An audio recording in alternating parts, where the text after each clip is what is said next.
Hey everybody, this is Rydo and we're back to Magic the Gathering Arena. Today is Wednesday, April 29th. We're almost streaming at my old stream time, nearly 1 p.m. Central Time, which, yeah, I never figured out the right time to stream. The workshop ended. We want to swap this. I heard on Twitter that there was something wrong with the store, so we'll see if the store can do what it's supposed to do. Daily deals is just locked. Interesting.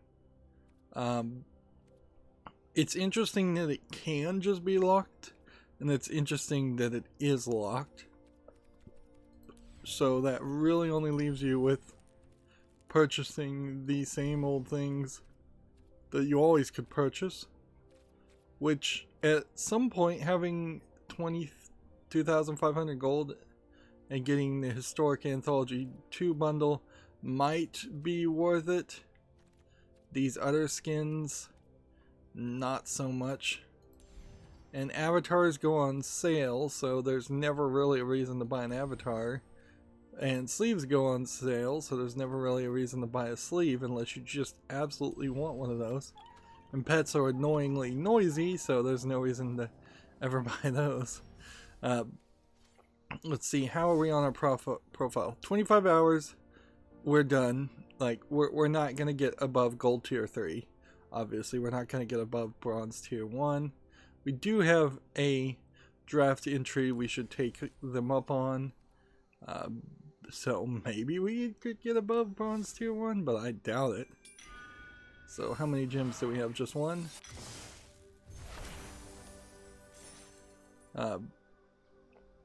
So next step, we get this one, and this one, and we get the outer ring. Then we start going for the inner rings, and then we go for the more inner rings, because that's really all you can do. You can't craft this. Like, see, this point and this point is already connected, so you would think you'd be able to craft this, but there's no line pointing towards it. Because you do have to do these inner rings. So pretty much there's only one way you could have done this.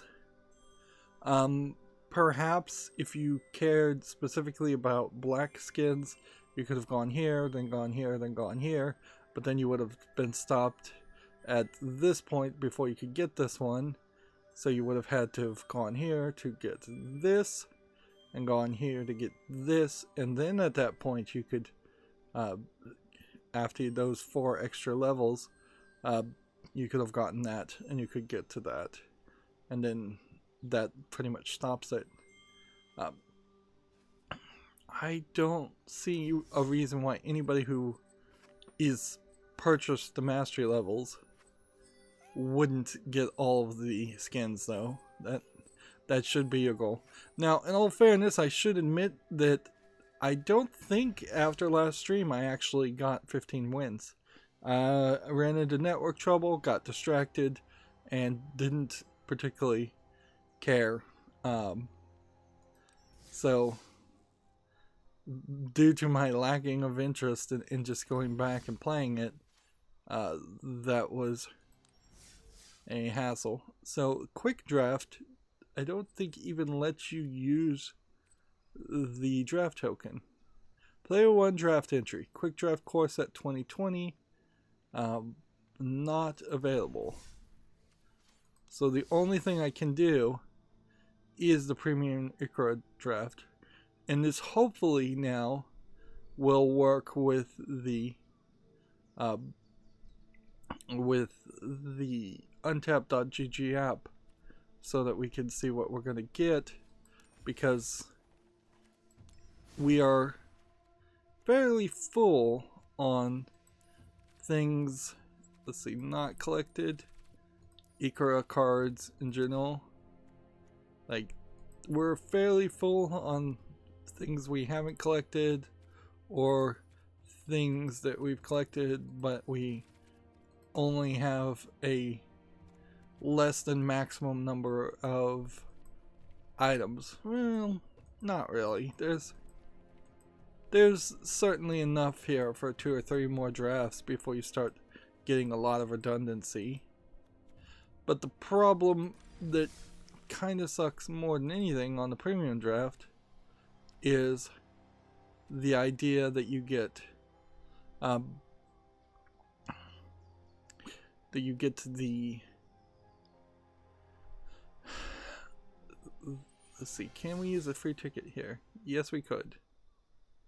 This, select one card at a time from rotating draft packs. The cards will be added to your collection. You'll use these cards plus basic lands to build a 40 card deck. Play best of 3 matches and receive prizes based on it. Play a draft, a timed draft with 7 other players. It says players here.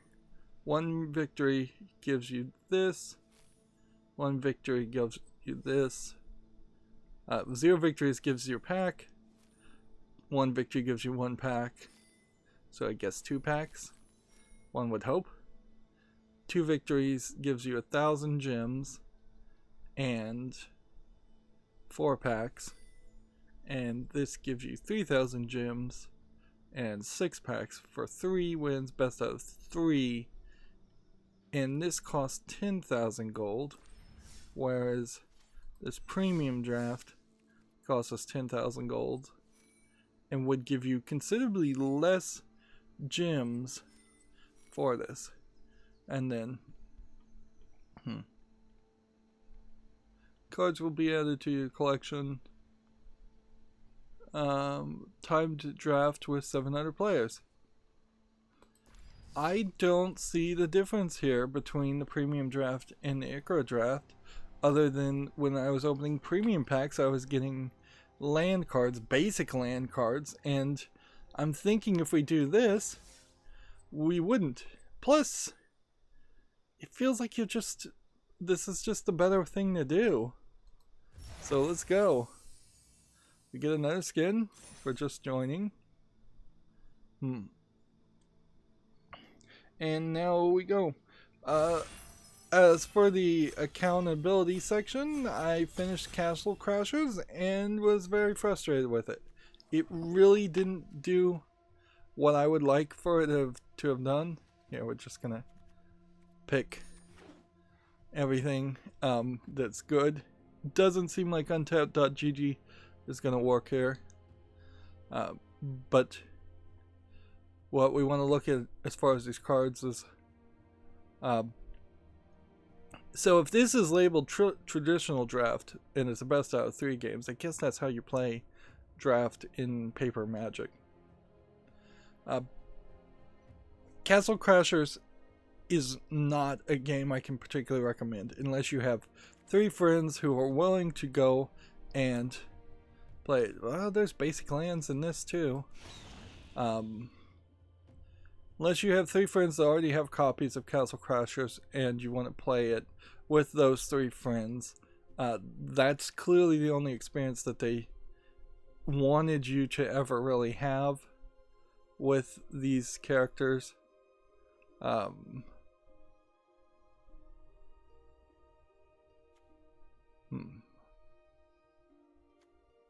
See, I don't know if we're going to be doing a cycling deck, so I'm going to take the other card.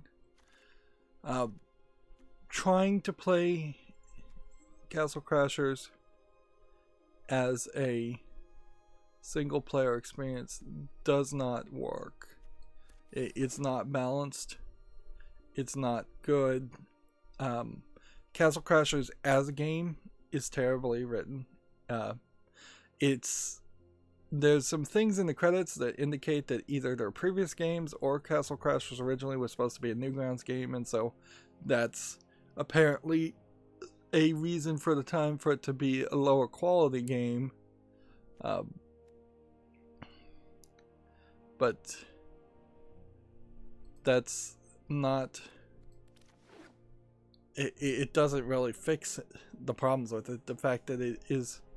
You start off with these medieval knights defending a castle, they've been robbed, and you're chasing after the bad guys, and then you chase after one style bad guy for one level, then a different style bad guy for the next level, then a different style bad guy for every future level, of which there's about 25.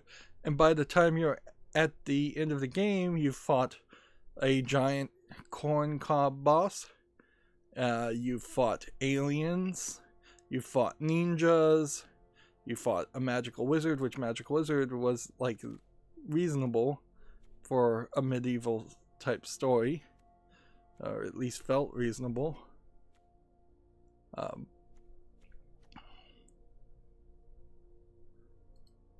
And I guess since I don't know what I don't have, I should probably just try a diversity spread and not have 2 or 3 copies of the same cards. And untapped.gg just seems like it's dropped the ball as far as all of this is concerned. Like, it just does not seem like it's going to show anything. And I don't know if that's because they're just working on programming, or if that is simply a case of simply just a case of them not caring enough to support it, or Magic being difficult. I wouldn't be surprised if it is a case of Magic being difficult.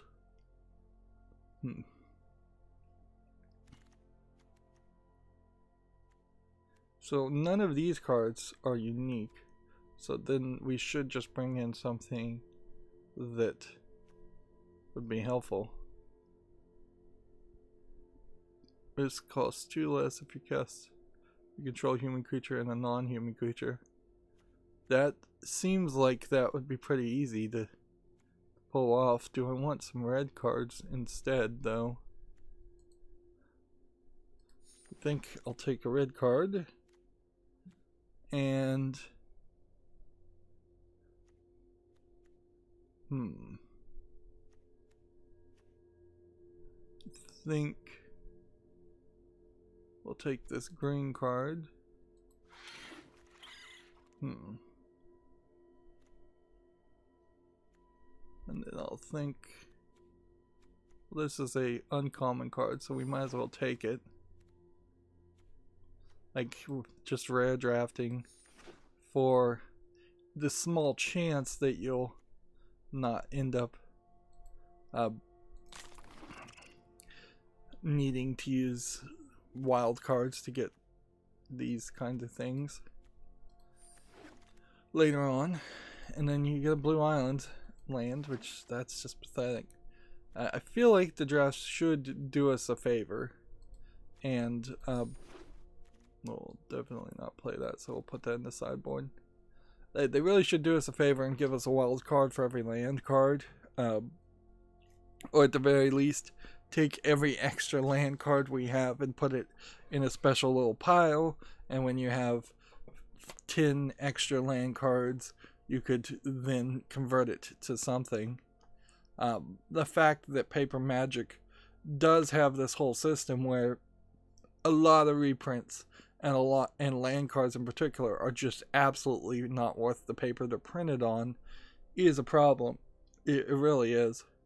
And it kind of goes to show where, in a deep evaluation of money in general, pennies aren't really worth a penny. If you were to melt them down, they're actually worth more than a penny, and they are pretty much not worth a penny to most people, most adults anyways. They're not really worth holding on to, not worth putting in a jar and having 50 of them to get 2 quarters.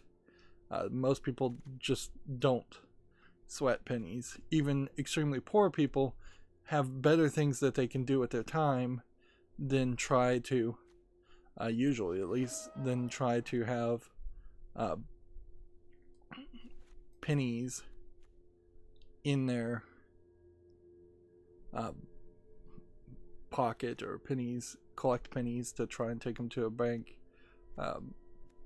Because most poor people, I would argue, in the United States aren't poor because they don't have sources to income as much as they are poor because they don't have sources to enough income to counter out their outgoing expenses. And sometimes that is the individual's fault for overspending, but very often it isn't. Things are just expensive, and if you're not rich enough to buy in bulk, things often get even more expensive. So land cards, not to turn this into a long drawn out conversation about economics, which I often do, land cards are effectively the pennies of the Magic world, and they need some artificial stimulus in them, particularly in the digital form where you can get away with that without actually hurting your bottom line. But there's something there that would needs to happen so that they can fix that. And the easiest thing for Magic to do, really, would be to simply have fewer reprints of land. Make land become particularly rare. And that way you only get land by buying like land packs. I think that would be fairly easy to do. You could have comic book stores, if they plan on still existing, gift them a print of 100 of the basic lands with every expansion, and then don't put any lands in any of the booster packs at all. And these stores can either throw in land or they can sell them at a dime a dozen type price, and then that would have some artificial profit there. Or the stores could just eat that cost, because printing the land, like an entire box of just land cards, would probably be fairly easy to do. And at a certain point, I've heard Wizards of the Coast employees try to make the argument, well, the cost of a card isn't just the cost of creating the...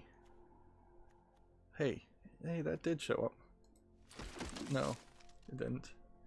It just lights up when you select the thing. So if the basic lands were not included in expansions, they wouldn't have to redo the art. It's just that simple. And if you don't have to redo the art, then you don't have to you don't have to pay any artists to redo or repaint the art. They could have very easily in Magic had the same basic land art style since Alpha, sold those separate in land booster packs. The land booster packs could have literally been 5 cards, 1 of each color, and then they could have also had black land booster packs that are just swamps, or blue lands booster packs that are just oceans or shores or whatever blue is. I mean, it totally would be doable. I don't think I have another copy of this, and I want this, so I'm going to take it and hope I'm not wrong about that, because I'm fairly certain I have 2 copies of that. And see, I don't know if I can play this, unfortunately, because we're doing red, blue, and green.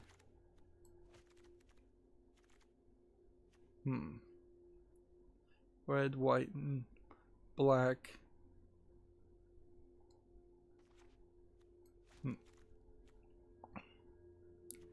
I I'm gonna take this because this one is less recognizable than the first one. And yeah, I'll take that. Take that. Am I really doing good picking cards? Not really. Not really looking at them. I think it's probably the right move to take this. Anyways.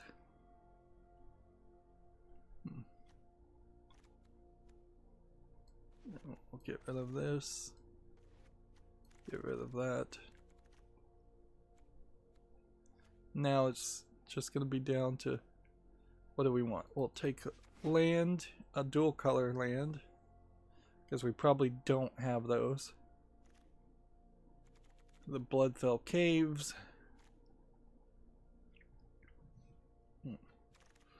Yeah. So my plan now, after finishing Castle Crashers, is to take a sharp 180 and play the Turing test. I really need to find something that is more laid back, something that I can actually enjoy. I really finished Castle Crashers feeling like, oh, there's just no joy in Mudville, if you know that old poem. My general meaning there is just, I feel a little depressed after playing 2, 3, 4 games that really have not been that interesting. I think I'm in general just becoming too much of a critic and having a hard time finding anything that's actually fun at all to play, and my brain is something I can turn my brain off on, and the Turing test being a puzzle game is probably not something I could turn my brain off on, but I'm gonna try it anyways. I was thinking maybe going and playing Assassin's Creed 3 might be a good idea also, because I did want to continue down the path of doing the Assassin's Creed games. So that might be an interesting way to kind of just grind and be obsessive. Do I want this or this? Do I want this or this?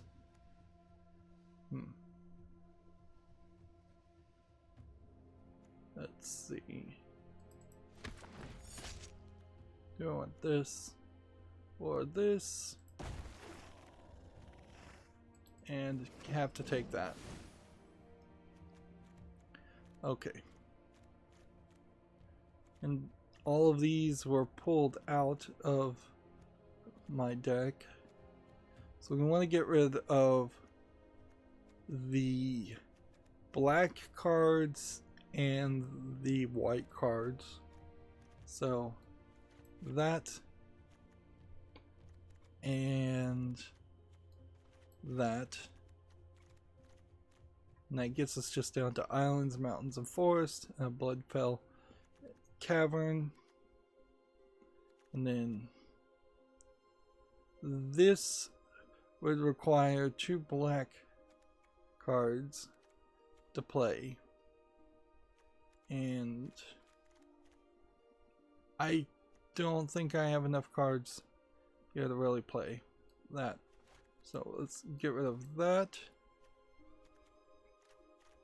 And then get rid of that.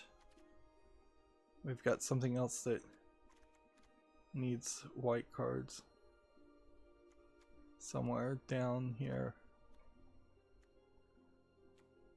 This does. So I'll get rid of that. Okay. That leaves us at 43 out of 40. And then we need to start looking at things. Cycling, mutates. Target creature fights another creature for 5 mana as an instant. Ooh, that is expensive. Discard X number of cards. Draws X, deals damage. Channeling Force doesn't seem like it does anything interesting. Because this could do like maybe 7 damage if I have 7 cards in my hand. I don't think that's worth it.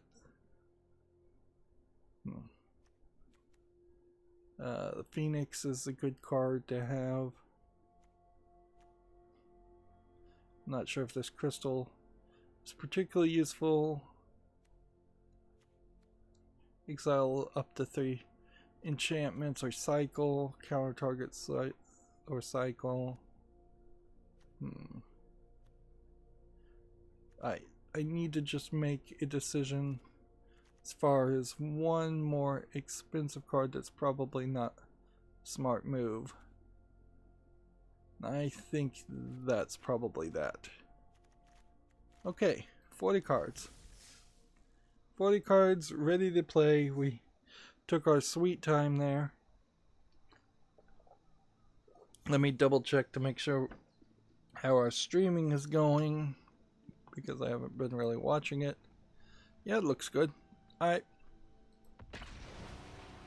And so as we start to play now, a larger number of things happened today or yesterday as far as video game news. And we had choose if you'll draw first or play first. I think I probably want to play first. And I think that's probably good.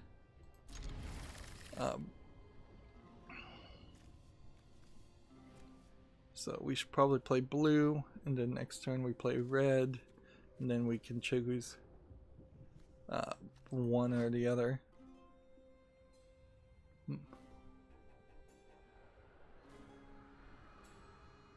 This seems like this would let you stop people from taking control of my creatures. That's not super useful.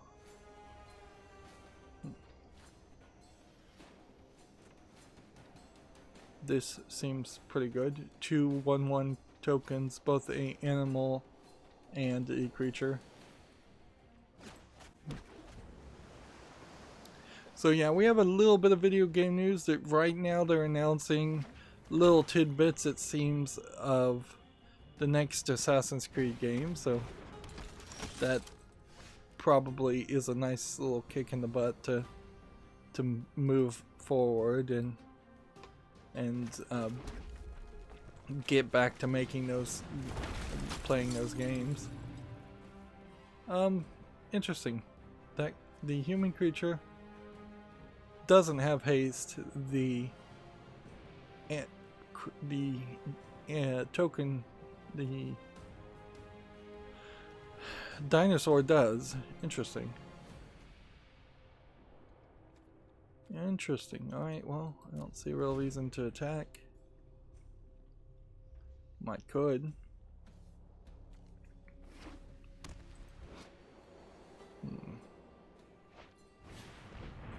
We'll need another red. And we won't be able to play this. Change the base power and toughness of a target human you control to the power and toughness of this. So there's our human cycle playing well into that. Let's see, we could cycle this for 2, or we can just put this on the field. So we'll just put this on the field. Then no attack. Twitch put out a thing. Twitch support's still having troubles. But they put out this tweet 23 hours ago. We've heard concerns about creators continuously streaming video on demand while tagging the channels as live to form Valiant drops. This harms the integrity of our drops program, so we've updated our community guidelines to clarify that cheating any Twitch reward system is prohibited. So basically they didn't have a rule against it until this point, which is silly to say the least.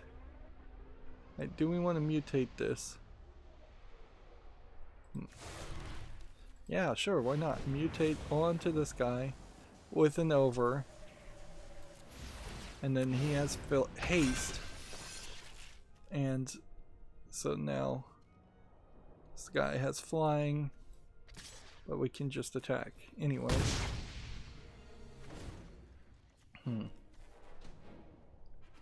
And if we start doing tit for tat, I could probably pull some things off.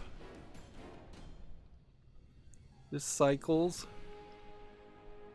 and that might be our next step until we can get a green, until we can get one green land. So I guess Valorant is popular enough that people have decided to start cheating it. Let's see. I'm gonna try and curate a lot of things. There's like a blog on Gamma Sutra about floating point combat, which floating point numbers and programming would be a complication, to say the least, as far as potentially doing damage that is in the millions, if not billions, realm of.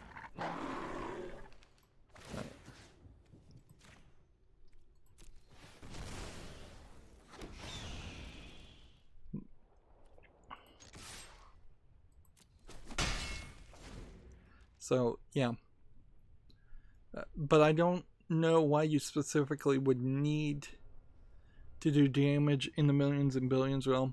I will say that having just played Castle Crashers, where you got exactly 1 coin after defeating most enemies, and you did maybe 5 to 10 damage, those numbers seemed a little low. It was, you could have done the exact same thing and just multiplied everything by 100, and it would have felt better, to say the least. But even in something like Borderlands or something, needing to use like a 64-bit floating point number is just a way to do bad programming. It is just going to drag down your CPU or your math coprocessor, if they still have those. I don't know if they even do. I wouldn't be surprised if they don't.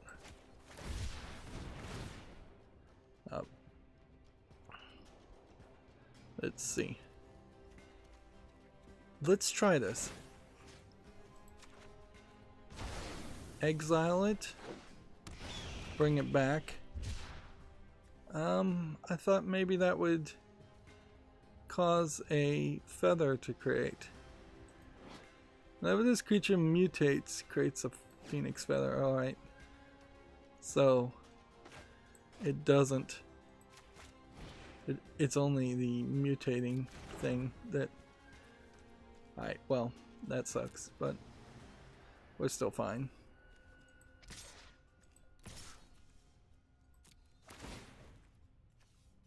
Take the action, make it a 4/4 attack.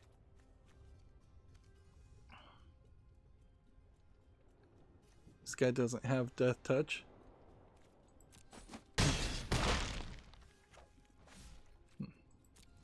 Now, the fact that these are best out of 3 games does mean that you kind of need a rather fast victory. Otherwise, we are going to take quite a bit of time here. This very well may be the only thing we do today, so we should also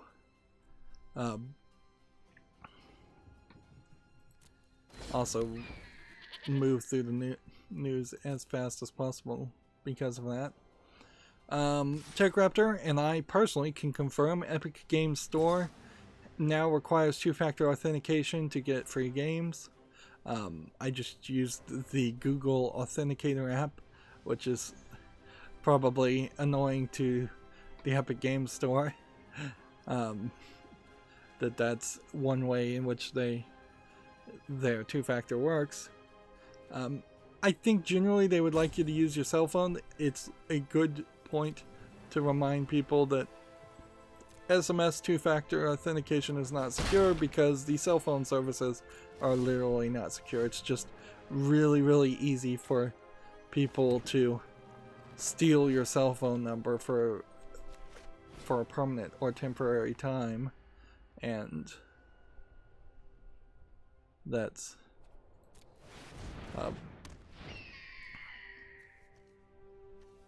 right, well, attack, and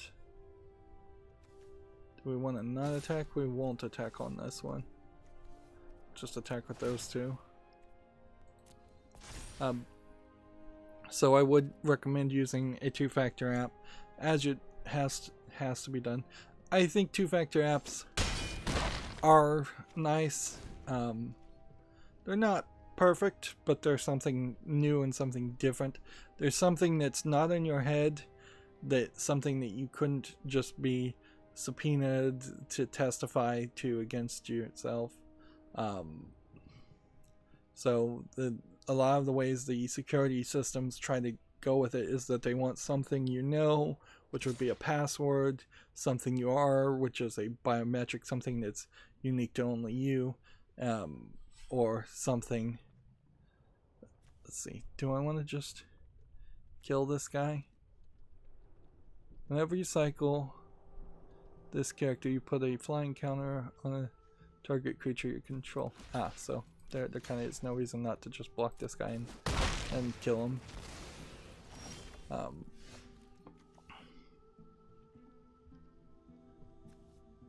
Let's see, play this.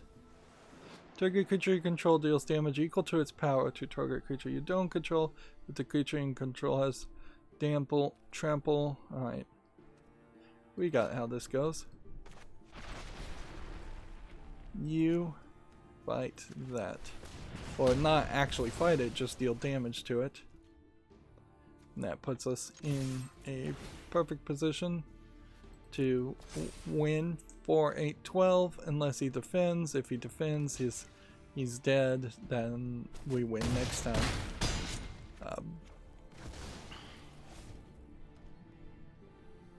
Yeah. So, two-factor is something you have, but not something you know, or something that you could remember, because the number is randomly changing all the time, and until two-factor algorithms stop randomly changing, they should work fairly well. Do I want to make any changes? No, not really. I'm still not really to the point where making a change and sideboarding and adjusting my deck really makes any sense. Like, I don't even know how you do that in the draft, frankly. I guess maybe what you do is pick a color that's not going to be one of the colors you play in your main deck and see if you could put that color back in. So if all the extra cards I had collected, if I wasn't rare drafting, I was instead just saying, give me all the blacks. I'm going to play a red, green, blue deck, but if necessary, I'll play the black cards on the sideboarding. Otherwise, I've just kind of given this guy the free opportunity to rebuild his deck to counter my deck from what he saw. He can't see all of my deck, but he saw certainly enough to know how the strategy, what little strategy there actually is going to go. Now, on the other hand, since this is best out of 2, best out of 3, at a certain point, what happens with this game if he disconnects? Because network troubles have been abound in this game. Do I just get a free victory? Can we get stuck here? There's no cancel button. There's no concede button. So, does this guy just get replaced by another character that I have to then beat? Maybe we are going to see this in action. Right. I don't think these cards are particularly good, and I did not realize I had 2 escape protocols. Can I look at these cards? Yeah. This is not particularly the greatest, so I'm gonna mulligan it. Still not the greatest, but I think I'll keep it anyways. And what I'm gonna hope is that this I'm gonna hope that these cards that I get play well into something I draw.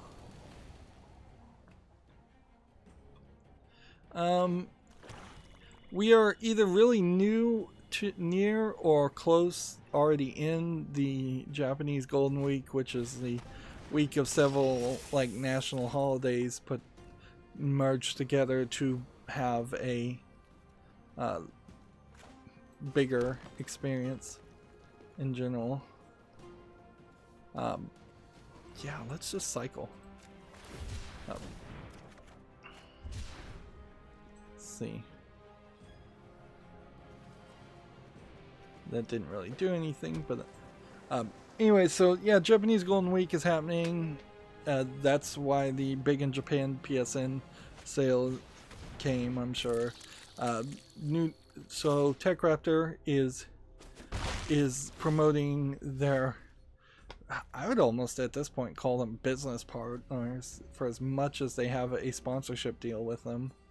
Nutaku, the adult website that is owned by the same parent company as Pornhub, and so they have a couple articles. One is new downloadable Nutaku games are now available. Downloadable being an interesting key phrase because it does point out that a lot of those games really just run off a website, and even the games that are downloadable kind of feel like they are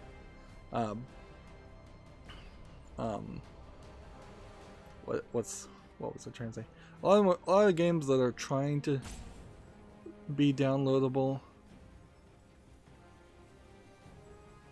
Do I want to cycle again on that? I don't think so. A lot of the downloadable games really feel like they are just web browser Chrome wrapper apps, and they really are still just loading a web page instead of having been programmed in something like Unity that actually runs natively through its own game engine. And that collectible card game War of Venus is only pre-registered, so they promoted that game in particular early, because I went back and tried to look for it, and I'm like, it's not available.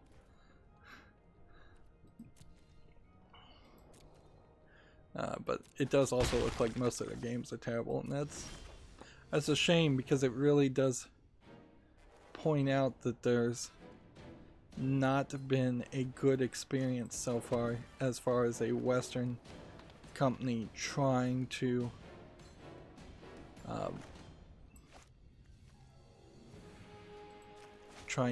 be a exile up to 3 enchantments.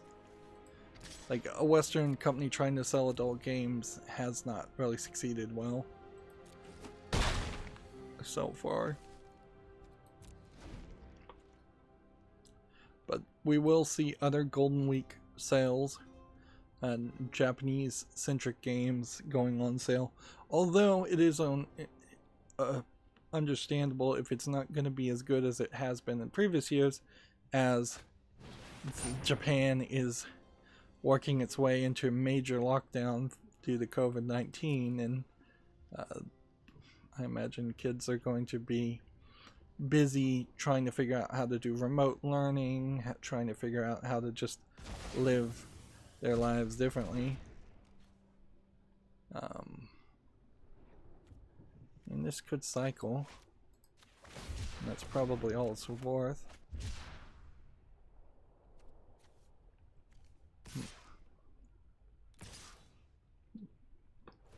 Moving on, TechRaptor has an article, Star Wars Battlefront 2 Scarif update will be last. They've pretty much given up on the game. Probably one of the worst launches and supports of a game in modern history, like in recent history. Just the attempts at doing microtransactions, the attempts at not really supporting the game, the attempts at selling everything and just over monetizing everything and milking the Star Wars fans, which in all fairness, Star Wars Battlefront 2 probably came out right as the first movie in the latest trilogy came out, so there was probably a little bit of hype, but that hype died down very quickly by the second movie in the Star Wars trilogy, and there's no longer even really a controversy around saying that you didn't like the third movie in the trilogy, and that you, in general, I don't think there's much of a controversy even saying you didn't like the trilogy at all.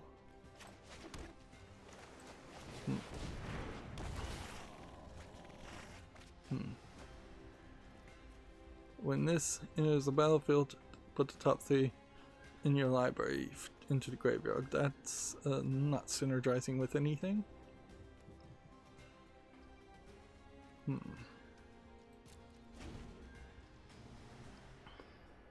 So, if a Battlefront 3 was going to come out, I don't know what you really do with it, honestly. They've kind of ruined the name, they've ruined the brand. Yeah, I really have no idea what you do to solve Battlefront as a multiplayer focused first person shooter, or maybe it's a third person shooter game that is just multiplayer, player versus player. I don't know why people wouldn't prefer to play something like Team Fortress. Feels like there's a possibility you could get a mod to mod things like Team Fortress and have the characters look like Star Wars characters. The Star Wars gameplay mechanics with the Force would be hard to emulate, and not getting copyright claimed with the Star Wars skins would be hard. But I would argue, and this is from someone's perspective on the outside who doesn't play multiplayer games, I think we're beginning to see the end of multiplayer focused games in general. Battlefront's not doing well. Call of Duty's not really doing well. There's been a lot of controversies on a lot of those releases. Halo will come out and probably save the day a little bit for Halo, but I think that's about it. The multiplayer game with the search and destroy tactical characters is a very different experience. I can't even remember. The Rainbow Six Siege game, I think, is the name of it. Yeah, Rainbow Six Siege is very different, so I wouldn't call that just a standard multiplayer shooter. Fortnite is very different, but it's obviously eating the lunch of a lot of those characters. I'm gonna play first and just see if we'll just keep this and see how this plays.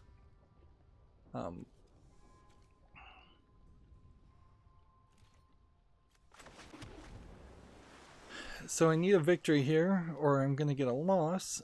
What can I do to ensure a victory?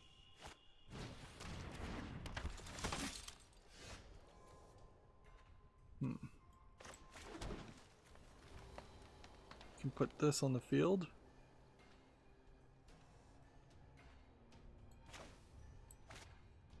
That would just be a cycling thing, so we wouldn't need that. we kind of need to hold the cycling functions until we have escape protocol on the field. This gives flying to some other creature you would have.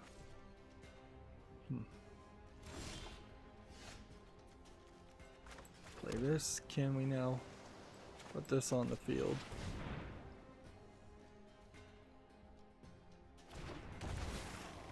When this enters the battlefield, put the top 3 cards in your library into the graveyard. So I could have this guy escape protocol, but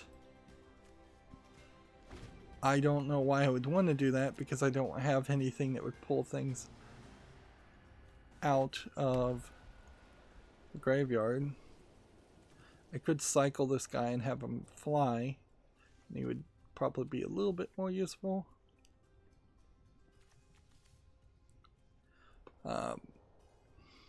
Moving on with the news, Gamma Sutra has an article. MacArthur Fortune Holding has acquired the RuneScape developer Jagex for $530 million, which isn't probably a lot of money when you think about it, when you're saying that 300,000 sales of a unit typically is where I would mark a game as a success. The ability to, let's see, I didn't cycle that. I didn't mean to cycle that at all. Can I well, I'll decline that at least. I really didn't mean to cycle that. I meant to just play it. Did I not have enough mana to play it? I did. There's something about the way things drag sometimes in this game. Just, and see, if you were playing Paper Magic, you'd be calling your actions if you're doing it right. So there would be no chance of that happening.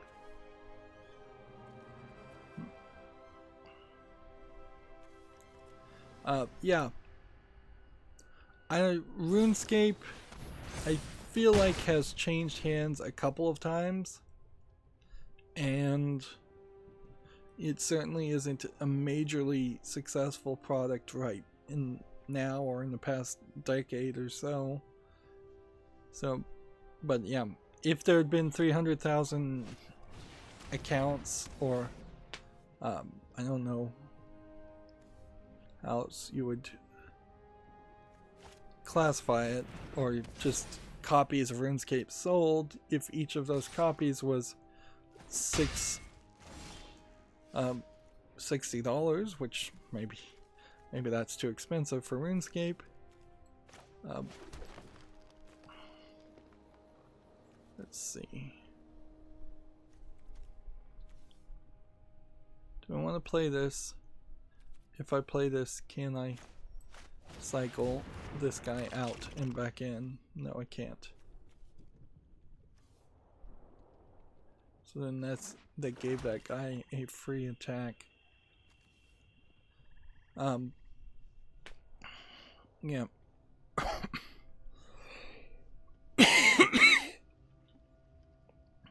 On the other hand, as I'm not really finishing the math there, 60 times 300,000 would be 6, 12, 18. It'd be $1.8 million.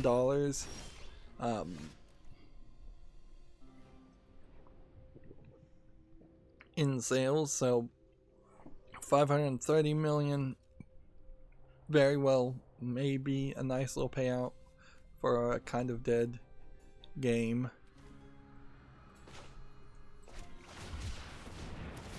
Yeah, when you drag this, it does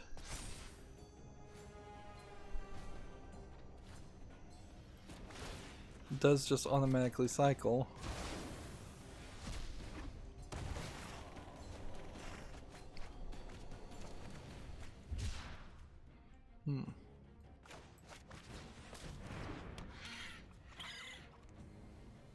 Okay.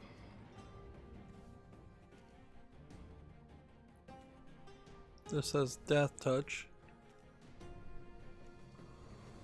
So I'm gonna just do no attacks there.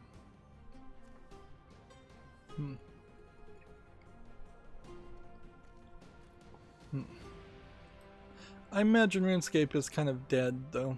Like, I don't know what you do to it. Either you take the name, you make a new game, call it RuneScape, set it in the same universe. Maybe you make it a mobile game so that it has that feeling of a game that you can play like World of Warcraft all the time. Maybe you try to put some optimizations in that so you don't have to grind and play through it all the time, but you can still have that experience if you want it. Try to put in some optimizations if you can.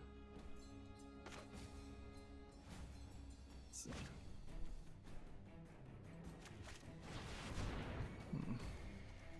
What do we want? Probably not green. Let's go with red and blue. Could have been 2 reds actually. That would have been better. Alright. Now what do we want to do? Attack with this and attack with this. I think.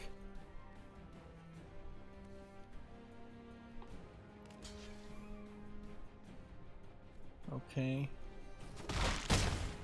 I didn't have enough mana to activate this ability. Stupid me. Yeah. That was a dumb move. Gamasutra has an article. Scopely has acquired Scrabble Go by developer PeerPlay. I played Scrabble Go for a week there. And I am now more healed up so I can actually play real games and do pre-recorded footage instead of just lying in bed playing games on my cell phone. It was fine if you really like Scrabble. It had a lot of microtransactions in it and a lot of things promoting you to just keep on playing and do engage in the microtransactions. But I really don't have any major complaints with it. I will just again consider to remind people that I quit playing it. And if there was just a way to cycle something out and in that would actually be useful. I mean, I guess bring this guy out and then back in and he'll have haste, but does that really do anything? No, it didn't. I just killed the guy because he was a token. That was dumb. Again, just dropping the ball all over the place.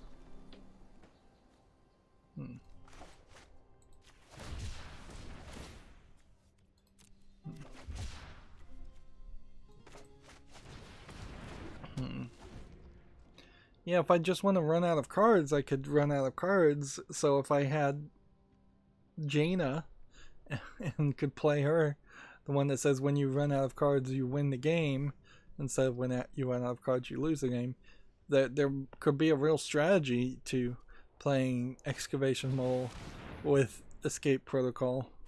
I've stupidly walked into that strategy. Unfortunately, I don't have those cards, so all I can really do is something like that.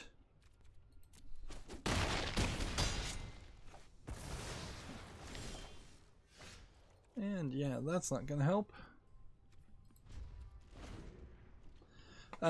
We have a game on Steam here called Hometown War. I did go through a lot of the games that were left over from Monday, and there wasn't really anything. This looks like a first-person shooter, asset flip. It actually doesn't look terrible. The UI looks good. The problem, I would say, mostly is that A, it has some Asian letters, which makes me feel like it's probably a cheap Chinese game, and B, there's no enemies being shown at all in the game, and this trailer's not really showing anything. It's $6.79, English and Chinese. So, yeah, it does run into that. I think my chat is working, by the way. I'm just going to throw that out there. So, I think it's working. But if in the past couple of streams nobody's chatted in the chat box, so, or it seems like that at least.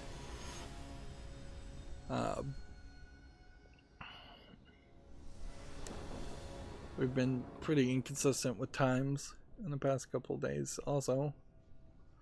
Tech Raptor has an article here. Dragon Ball Z Kakarot first boss battle episode drops tomorrow. Say hello to Barris and Louise. When did this come out? April 27th. And that's kind of an announcement for an announcement. And not useful information.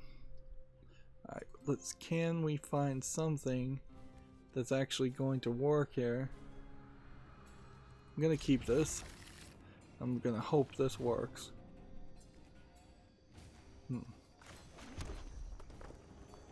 That was our first loss. And we get the opportunity to potentially lose 3 times. Mixer tweeted out, starting us today, you can redeem your Microsoft reward points for free 1-month Mixer channel subscriptions.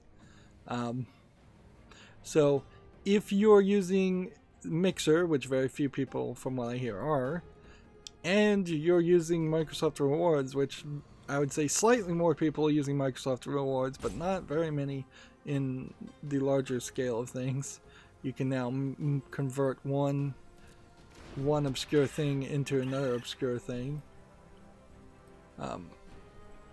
It would be nice if Mixer became really popular. I don't know what would really happen there. Though, allegedly, Alinity, who was a major controversy-causing character on Twitch, has been banned.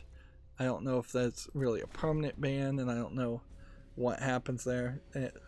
So maybe that is the signaling of Twitch doing something different and really improving their service, and or maybe it's really just nothing and Twitch will stay the same and just continue to kind of degrade over time as far as quality goes. Meanwhile, Mixer really just has Ninja as far as I know, and that's pretty much it. And YouTube is getting worse and worse all the time, but YouTube almost has this ingrained in itself history of getting worse all the time that it becomes kind of pointless to even complain about it. Unfortunately, it's still very much freaking heck. This is awful. This is so bad. Is there some way that we could stop that from happening? Evergreen keyword reminders, auto tap, auto order, triggered abilities, auto choose replacement effects, auto assign control damage. None of that looks right. Auto enable gameplay warnings.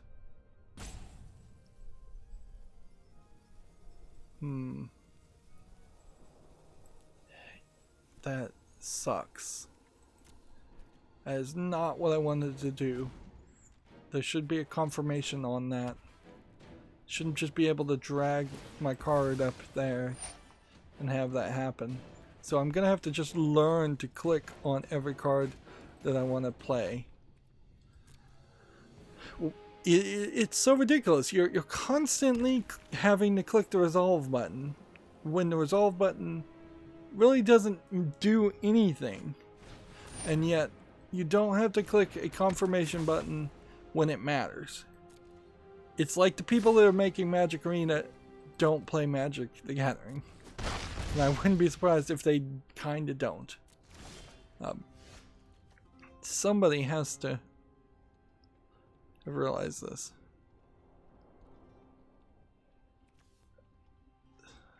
Play.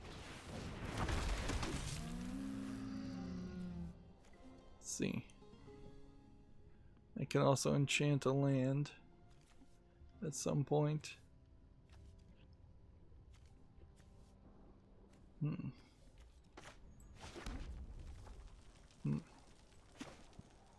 Alright, so here's a great example. We want to drag it up, and then there should be a confirmation button here. I mean, honestly, I think the game is literally just glitching. I think the game is literally just glitching.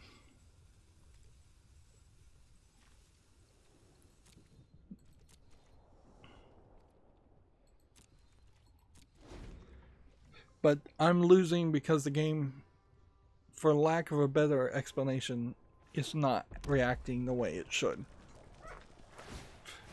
I'm making actual mistakes that are actually affecting my game. It's not a little visual thing, it's not a little audio thing.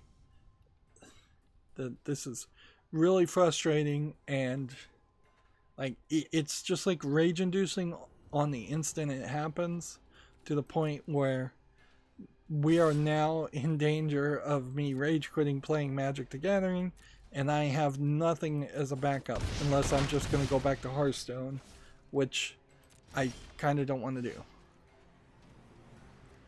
I really don't want to do. Alright. Put that on the field. And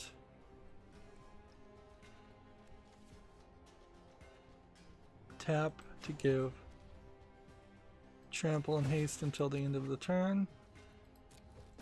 Nice. Attack. And accept. And go.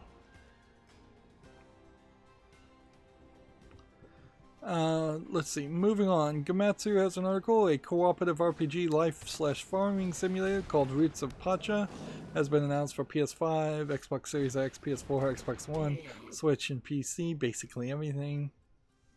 It doesn't look too bad on that single screenshot. Seems like you're maybe playing as a more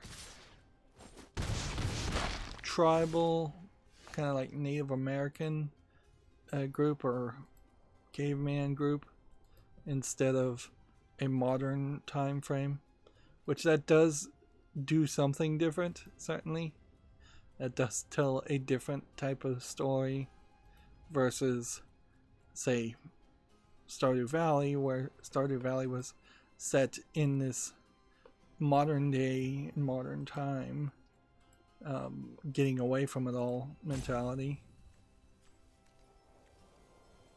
Okay. Mutate. Yeah, mutate. Do we want to lose that? No, I think we mutate on top of that.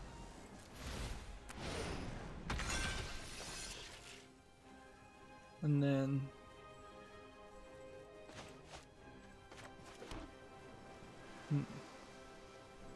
let's see. Do we want to give base 4, base 4? Actually, no, there's no reason to do that.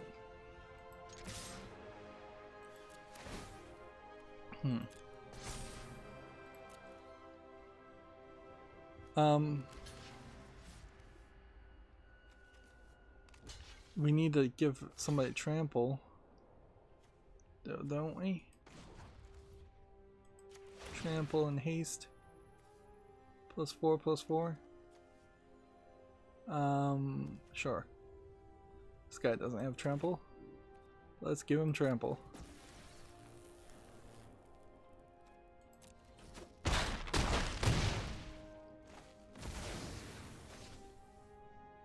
Oh, I only have one life though. Oh, this sucks. Oh man, that was my fault. That was my fault. I take blame for that one. I just wasn't paying attention there.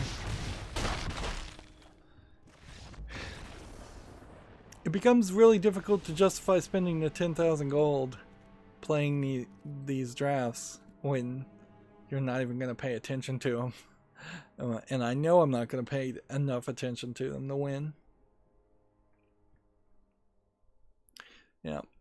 So we had 2 incredibly frustrating glitches or bad gameplay, bad user interface design issues. They messed us up, and then I just didn't pay enough attention and finished it. Anyways, Gamasutra has a blog here. In Free to Play, chasing whales is a mistake, says the Nexon CEO. It's nice to hear somebody say that. I have a hard time believing it. Like, one of the games I'm trying out on my phone does seem like I've hit a point where there's no further I can go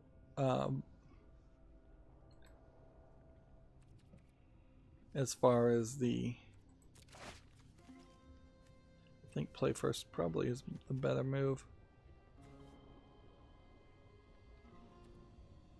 Do we want to mulligan once? Yeah, we'll keep it there.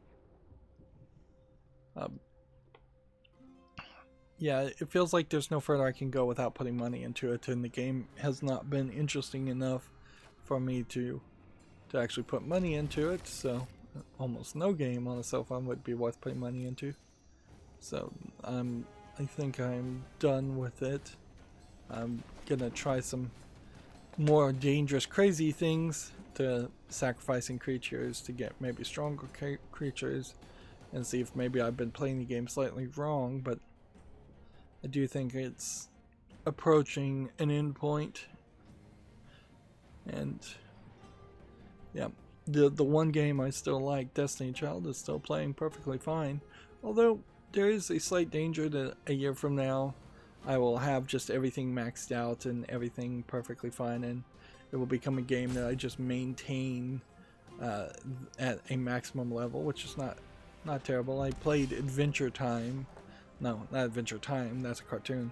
Adventure Town on my cell phone for many years, past the point where it had just maxed out and that nothing new was going to happen.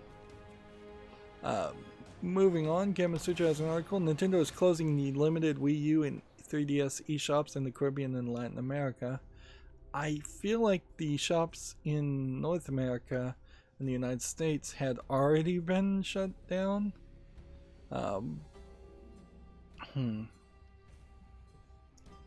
But yeah, you can kind of tell Wii U and 3DS not going to be supported or focused on as far as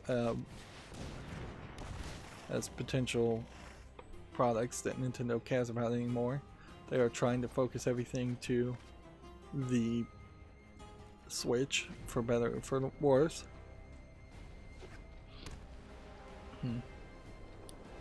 Next we have a game on Steam called Wild West and Wizards, which looks like it's probably an asset flip game. It doesn't look terrible. This is the problem with all asset flip games now. That screenshot's weird to have so many windmills right next to each other. That you would never do that, because the windmills are either bringing up water or oil. Those kind of windmills are. They're not just there to generate energy or electricity. And so if you're pumping up water and oil, the idea that there would be multiple pockets disconnected in so close to each other is highly unlikely. Let's see. This and this. And then attack.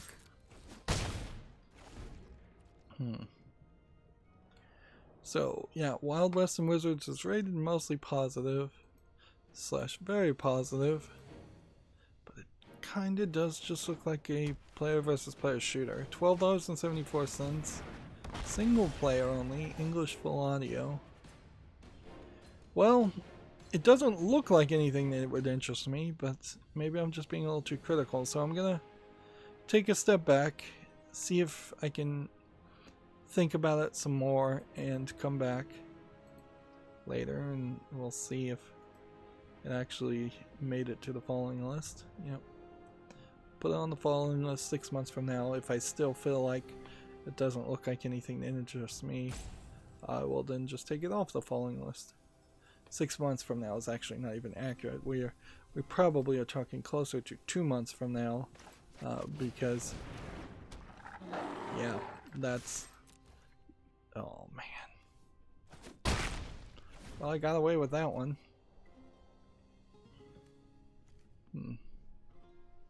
This guy has first strike and double strike. There would have been no problem with this guy blocking me.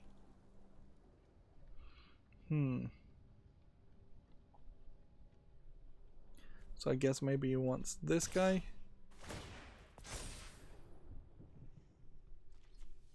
So now he's got a first strike counter, and he'll get a double strike counter before. So I guess he didn't have that before. First strike. I think first strike doesn't save him though against the 4/4. Now it does. And now he has reach. And he's not tapped either. Why is he not tapped? That's the real question. What does this do?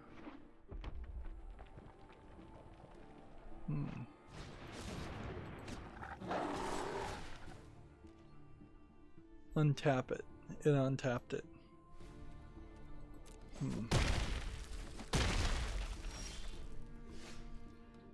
Well, this sucks.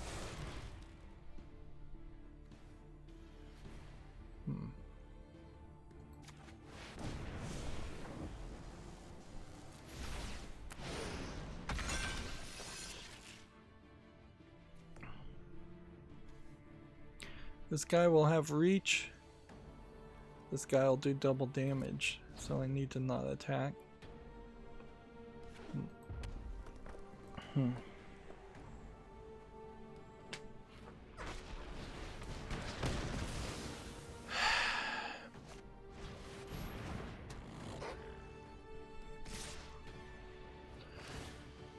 I think I got spoiled, honestly. I think I got spoiled with the premium draft. I think there was something about being really, really lucky there. And once I stopped getting lucky, I'm now just losing back the way I was losing before.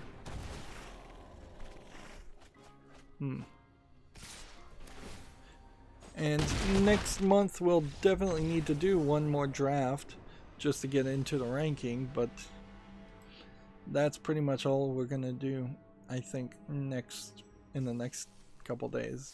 Sometime next month. We may give it a couple weeks off. Just do either premium draft or a traditional draft. I think probably a premium draft plays a little bit better and might offer you more cards in general. So if those are both options, I think I'd go with premium. Moving on, Checkcrafter has Ghost of Tsushima and the new The Last of Us release dates have been revealed. I think this should be phrased Ghost of Tsushima and The Last of Us new release dates revealed, probably because of leaks.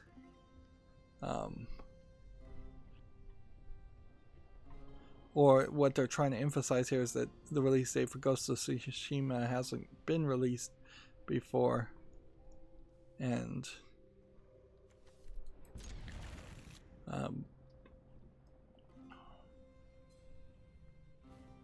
what they're trying to do in this title is squish in two concepts that don't really make sense at all.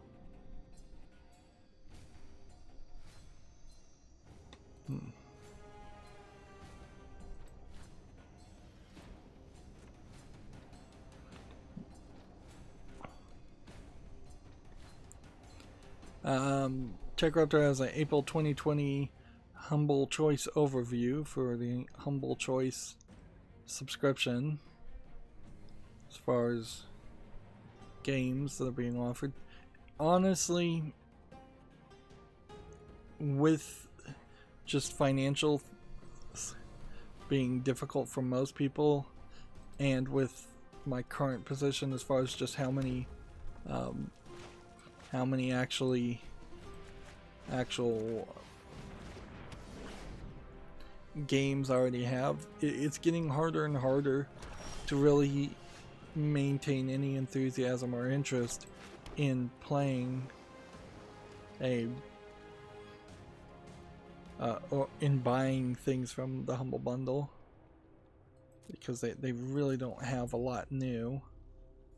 There's this Driftland the Magic Revival game. I haven't heard of this, but it looks like it's not much of a game. It looks like it's a resource management game with sky floating islands.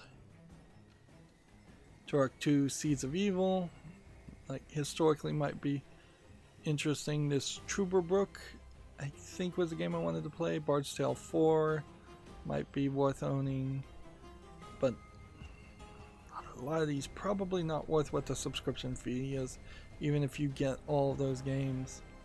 I didn't go through the entire list there, by the way. Just in case you're interested, I'd say check it out yourself.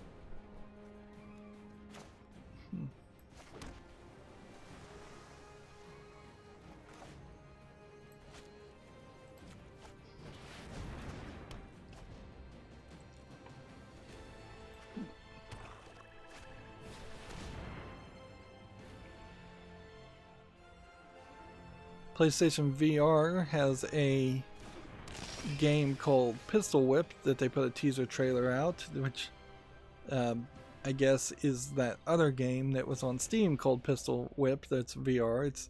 It's kind of like Super Hot, other than the fact that you are more focused around maybe instant action shooting and actually whipping people in the head with a pistol. Alright. Whenever this creature mutates, exile cards from the top of your library until an exile X permanent cards, where X is the number of times that you've mutated. Put those permanent cards onto the battlefield. Interesting.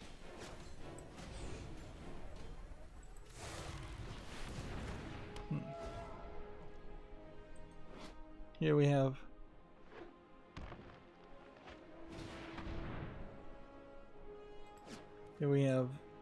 the Porcupine Parrot, which is not the Phoenix, although they look somewhat similar. Right, so now we should have started probably by playing this first, but whatever. Mutate on this, and we will put it under.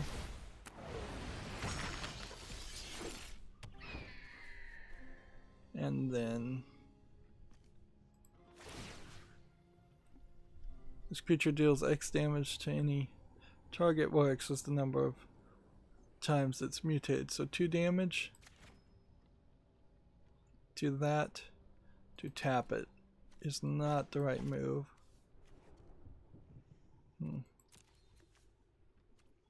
And creature has trample and haste.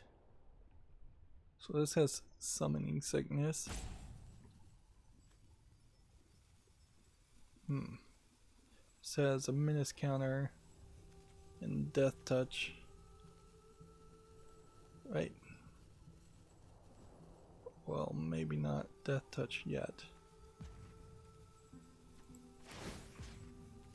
cancel, next, attack. Next. Choose attackers. That's what I want to attack with. Attack. Well, I can, I guess.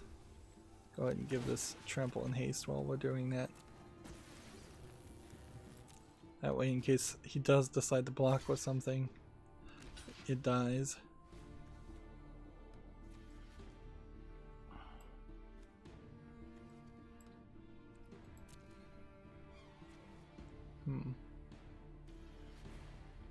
Is there anything else we can do? And we could cycle.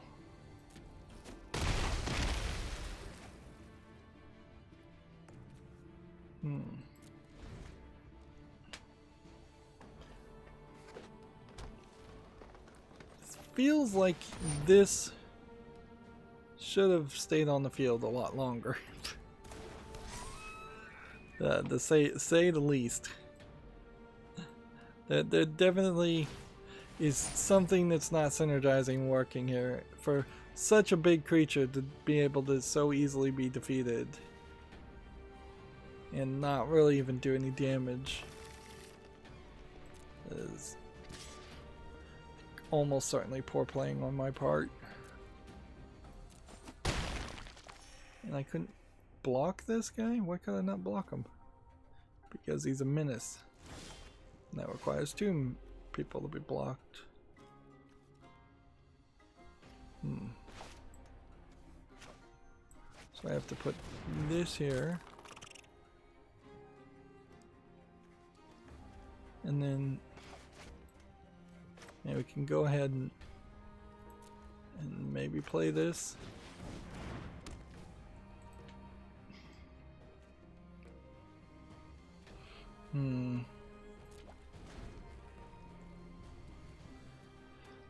TechRaptor has an article here. Rock of Ages 3 Make and Break is releasing June 2nd on Stadia.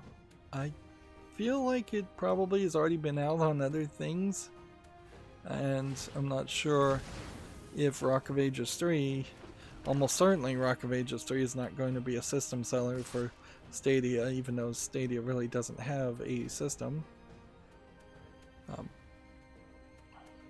But kind of clearly there's been a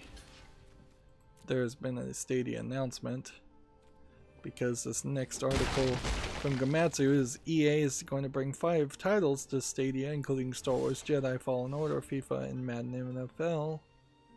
So EA is supporting Stadia. Future becomes a 4-4.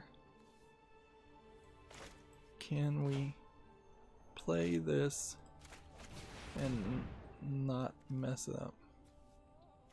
What do we need? Do we have any green? I don't think we do, so 2 green was the right move.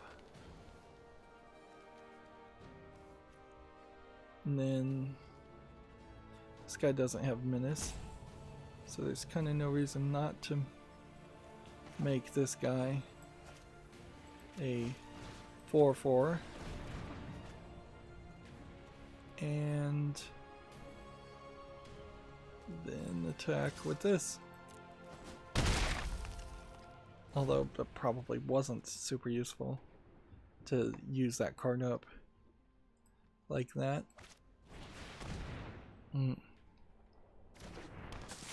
Gamatsu has an article. The Elder Scrolls Online Greymore expansion has been delayed to May 26th for PC and June 9th for PS4 and Xbox One. Yet another delay, no big surprise there. There was a YouTube video from, I don't even, Sid Alpha, yeah, I think, talking about how an article was written in Kotaku, basically as a news piece instead of as an editorial, which I think is the main complaint he really had there, where the article is just saying that video game companies have not donated enough to support people or support COVID-19 research or whatever.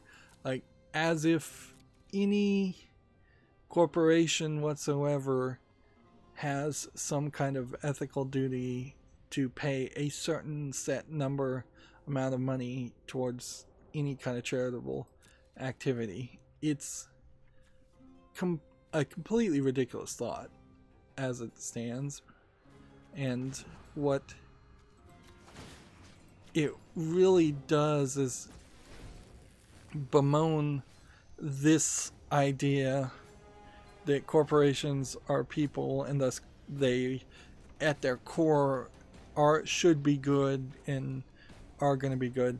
It just smacks in the face of what corporations really are. They are soulless, greedy enterprises only designed to do one thing: make profit, make more value for the shareholders. That's all a corporation is. If you want to make an argument that corporations shouldn't be allowed to exist, or that corporations should all be private, and thus they fall onto the realm of a single person being in charge of that corporation, and thus that single person should act like a decent human being, I mean, those arguments certainly could be made, and I would be willing to understand that, but the idea that you can shame a corporation into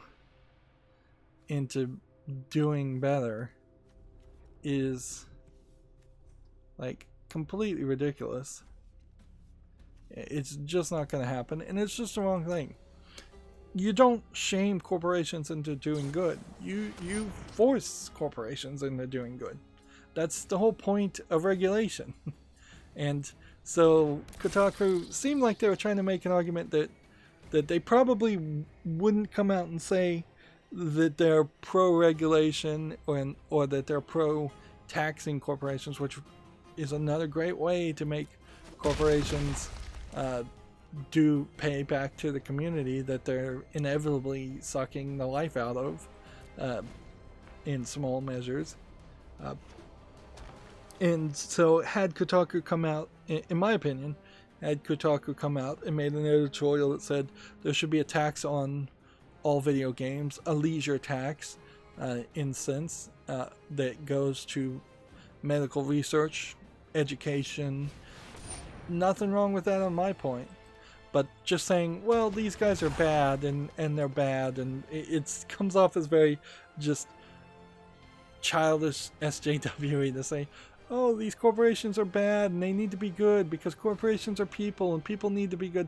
It just is ridiculous. On top of that, their argument's pretty terrible around the concept of COVID-19. It's not like video games caused COVID-19 to exist. It's not their own fault. So I can't blame a company from in somewhat troubling financial times, and that's an understatement for sure. I can't blame them for not wanting to specifically spend extra money. Let's see, we're gonna lose. I think it's fairly obvious we're gonna lose. There again. This 9 damage counter creature's got me beat. I have like nothing I can do.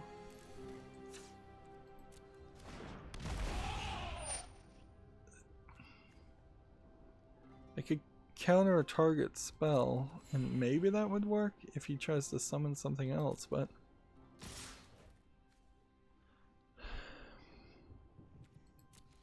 like I have to block this.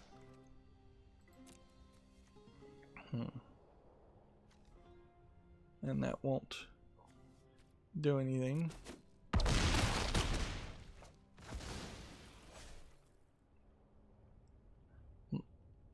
But yeah, Kotaku, terrible at writing articles and being a video game journalism site. pretty obviously. It's not like they were, even if they were going to put it as an editorial and just say this, they're not doing the thing that video game journalists should do, which is to give insight and shopping advice to video game developers. I think you're probably being pretty extreme and pretty silly if you wanted to start a personal blacklist of game companies that did not give to specific charities. And when you counter it with how pandering and ridiculous it often is when a video game company does donate to a video game company, it's ridiculous to make the opposite argument.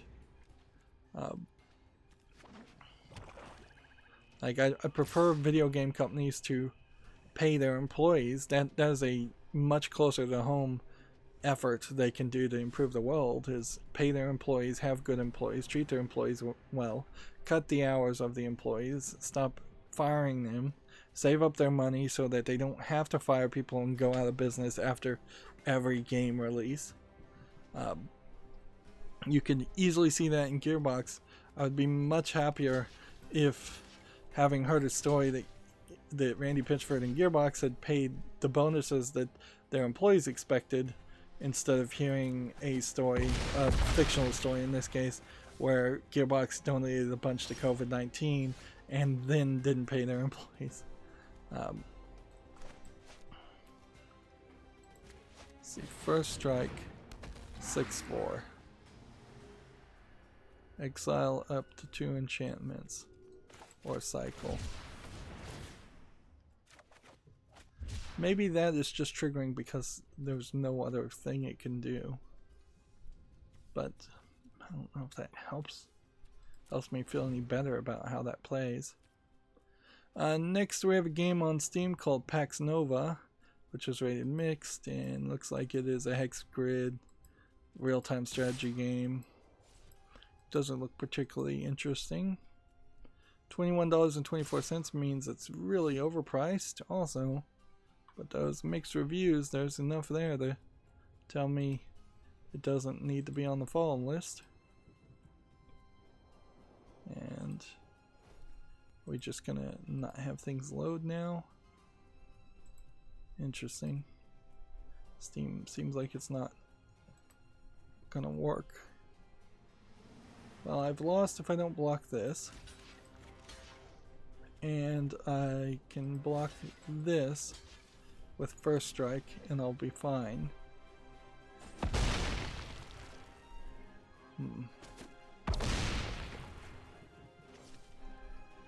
But I've pretty much lost in the next section.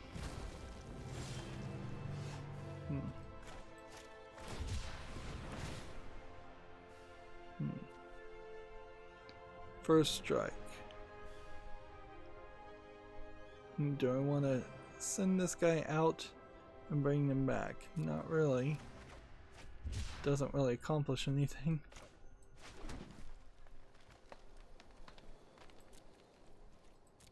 Yep, we have lost next turn.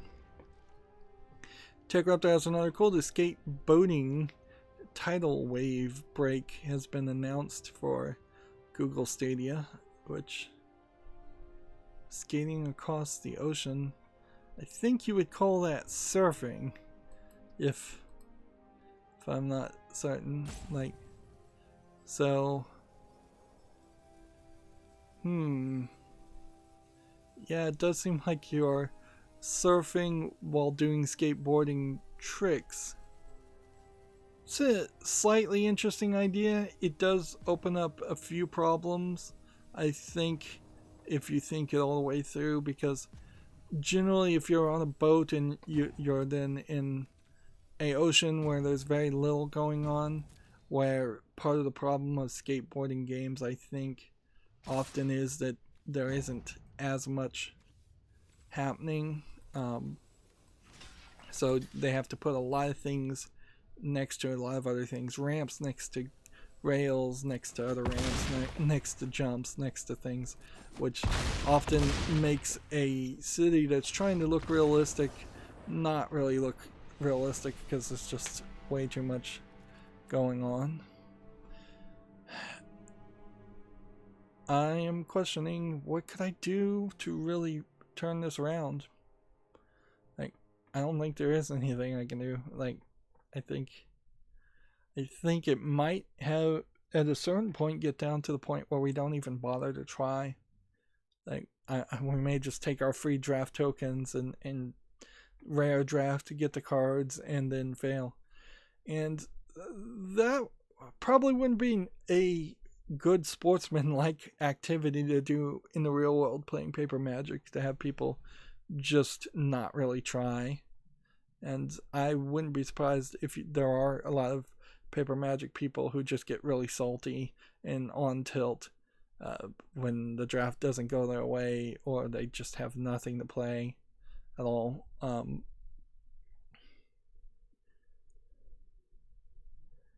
But yeah, it really is a good reminder that I'm just not suited to actually play Magic. Like, my patience is not high enough to potentially spend 2 or 3 hours playing Magic with cards I've drafted, cards that I may even want. But the actual draft itself, the draft deck, being just a total mess. Well, let's go draw first. I think I'll just stick with this.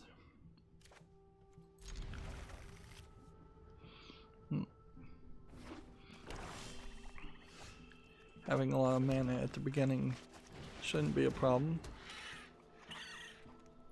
Why does there stop here?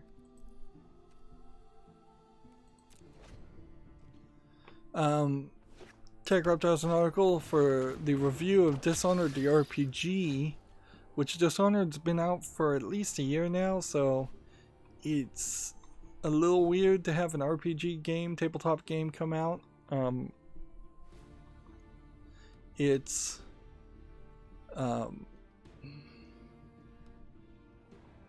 apparently can be played just with a PDF. You don't have any tabletop tokens or pieces that you absolutely need, or at least maybe they didn't give those over. Let's see. Red, black. Or can I do anything? If I did this, and then let's tap that.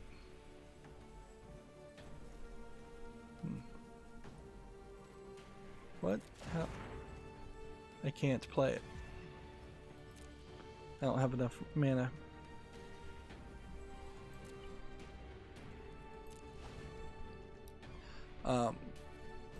Yeah, I don't really feel like Dishonored is likely to get much more than just a single sequel. That's pretty much what I'm guessing you'll get is a third game that tries to wrap up the trilogy, since the first game was about saving the young princess and the second game has the princess as a teenager playable character or a young adult playable character. I could easily see the third game in the series as her being an older, mature adult, and then that very well probably ends it. I wouldn't be surprised if they even tried to do a full story that goes full circle, and the princess is rescuing Corvo, the guy. Yeah, that would fairly make sense. Cycling 2. Combat you control.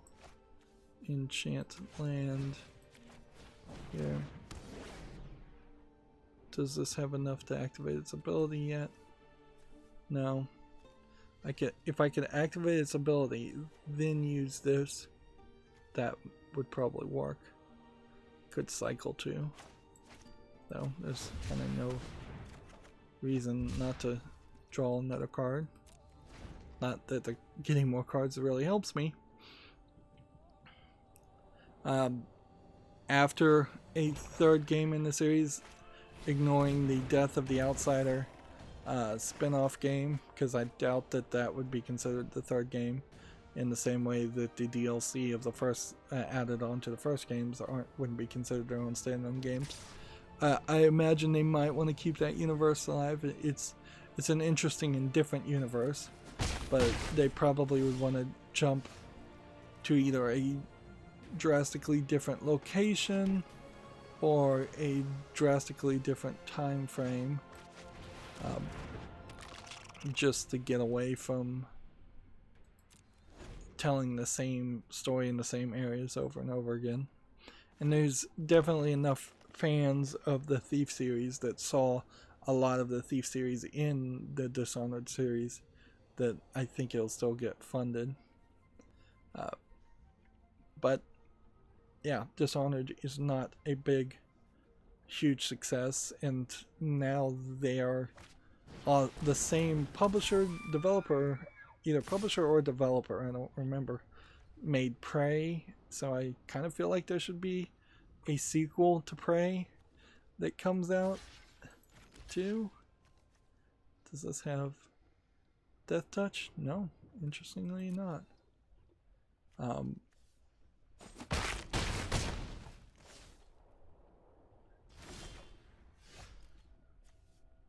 So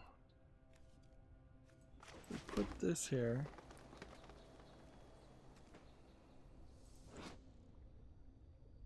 Equal to its power.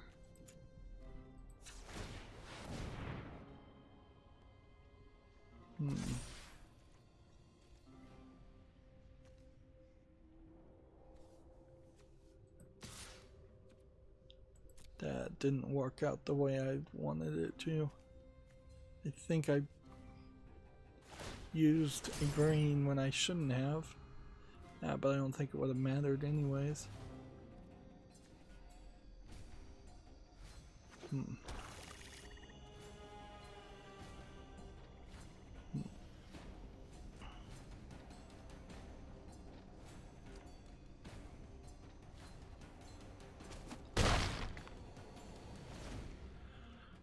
Yeah, I don't think this is enough. Regardless, I still think I've lost.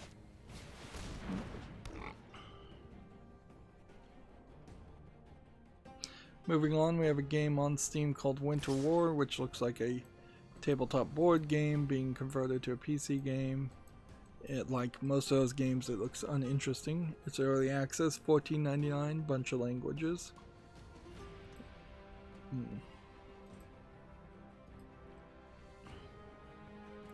Choose our blockers.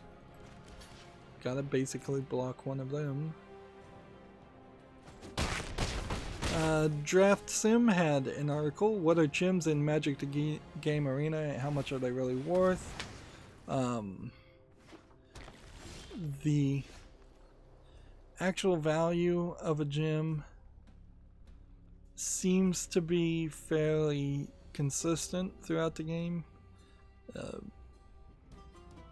But this is a deeper idea as far as just what is best to spend gems on. Generally, as a free-to-player, I think you save all your gems for mastery levels and you don't use them for anything else, because anything else you use them for probably is not going to have a high enough rate of return.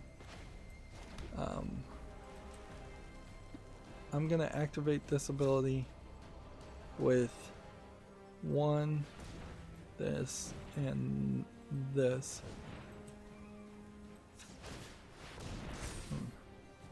And then I'm going to play this with this.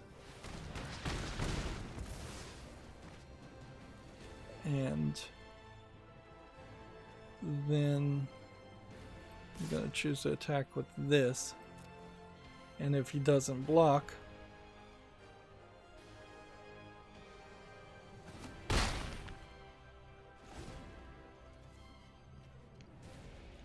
so yeah, this is an article that might be worth it. I think the too long didn't read value of it is you always want to try and save up to have 3,000 gems for the next expansion. If you get to a point where you start to have more than 3,000 gems by playing free to play, I have no idea what you would be doing to succeed so well, but at that point, drafts are probably the best move.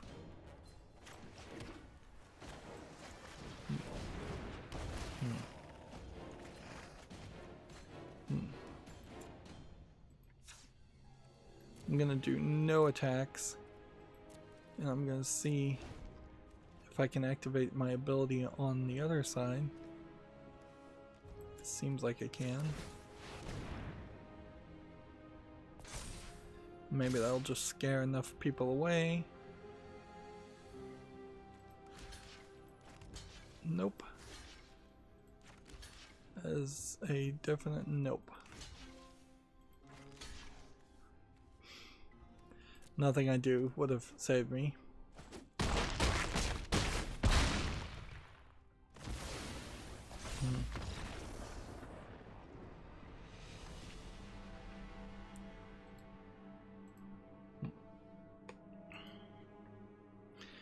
You're definitely not getting enough variety in this. Like we're not getting victories, first of all. So that daily quest is out the window. Like I kind of don't feel like, well, apparently we're done, thank goodness. That was awful. That was just terrible. But that was incredibly long and incredibly frustrating. None of these cards are new. Let's look at our collection and see what that draft really got. It's got 4 copies of that, 4 copies of that, 4 copies of that, 4 copies of, well, 3 copies of that, or 3rd copy of that. We've got 1 of those, so that was a good pick. 3 copies of that, 4 copies of that, 3 copies of that, 4 of that, 4 of that. We're really filling in the collection.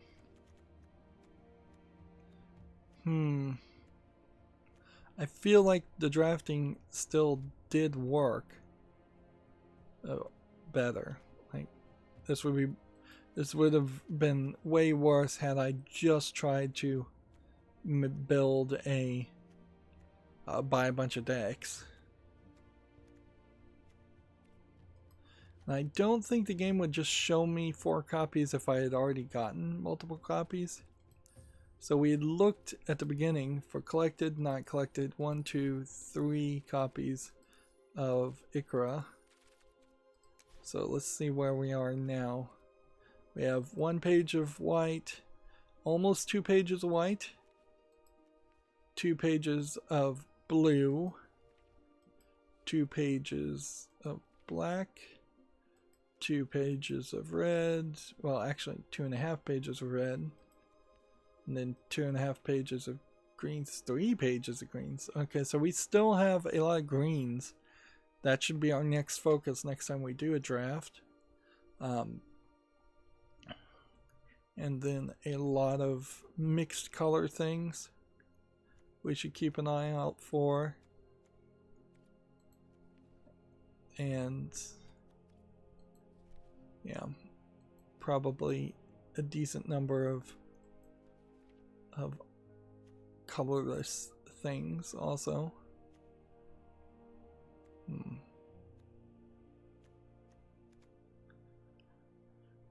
But how many pages in total is that? 1, 2, 3, 4, 5, 6, 7, 8, 9, 10, 11, 12, 13, 14, 15. 15 pages in total if we brought it down to just mythic rares.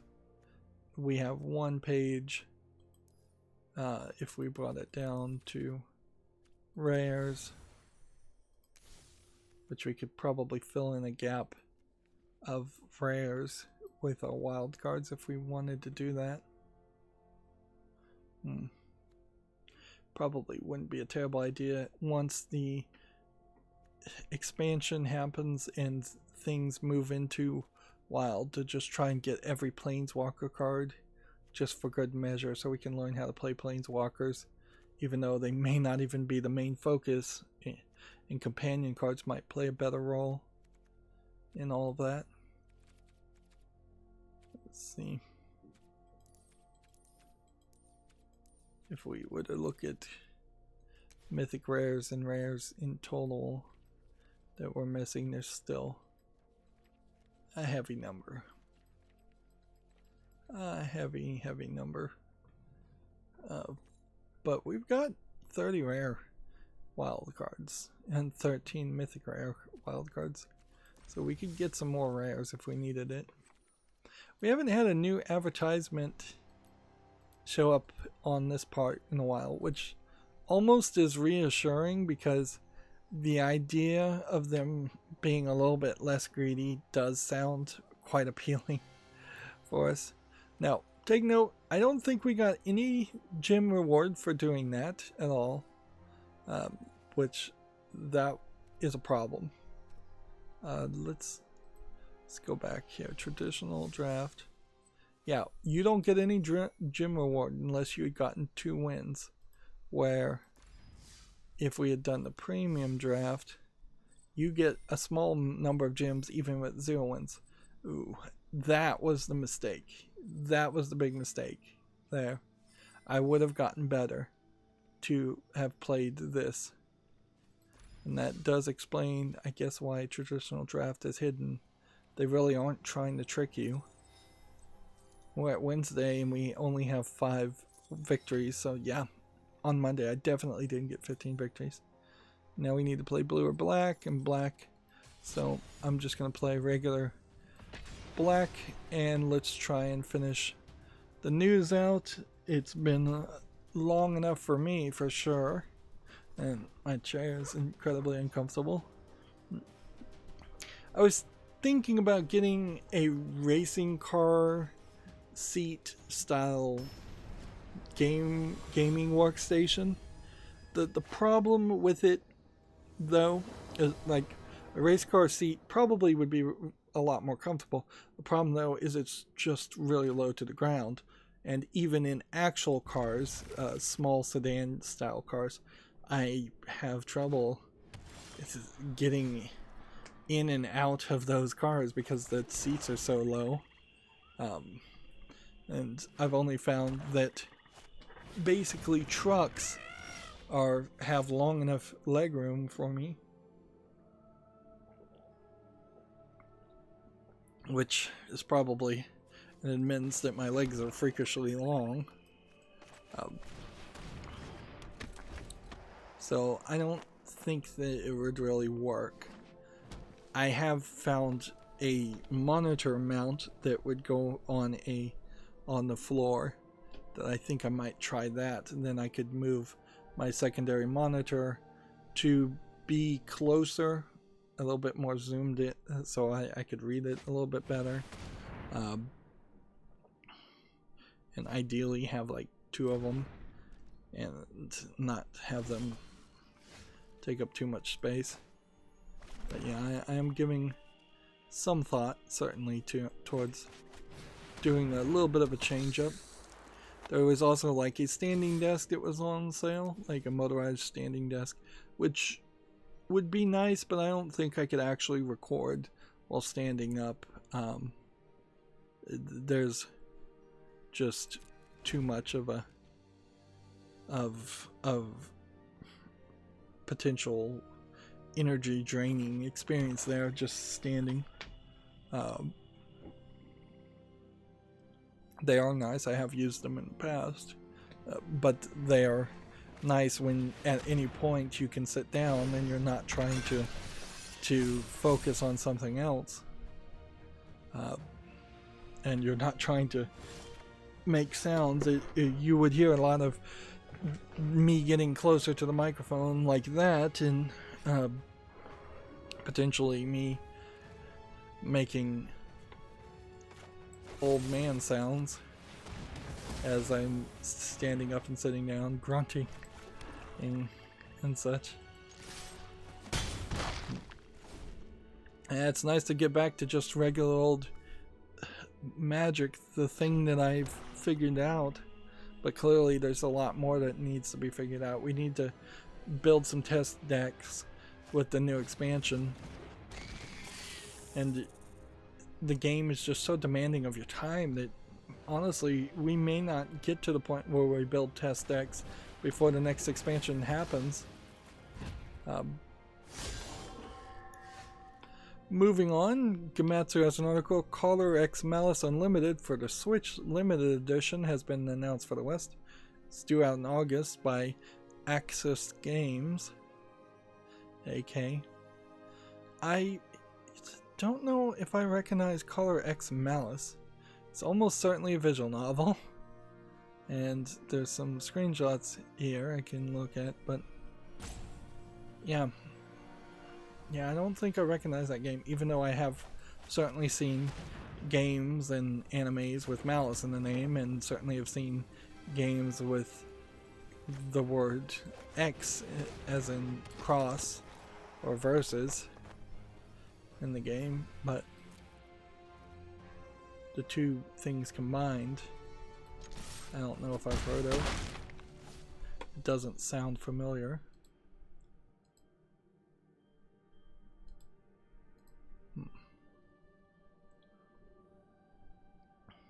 Next, we have a game on Steam called War E-Orb. Screenshots want to load. It's $14.93. It's English full audio and then Chinese, Hungarian, traditional Chinese. It's tagged as an RPG platformer.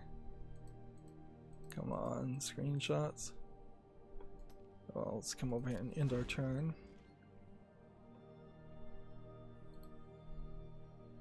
From what I can see of the screenshots of the ones that load, you have a dark screenshot here of what looks like kind of like a platforming cave. You have a boss fight here that's really zoomed in. You have here what looks like a platforming puzzle. Here you have another dark screenshot. Here you have a slightly dark screenshot platforming area. Here you have a dialogue cutscene. I would say the main thing I'm getting from this is darkness. Just a lot of darkness. And maybe a bit of a frustration platformer now that I'm seeing the video play through. But not really seeing a lot of anything else. So that on top of the languages it supports makes me feel like it's probably one of those confused Chinese games that has general gameplay concepts but nothing merged together to actually make a lot of sense.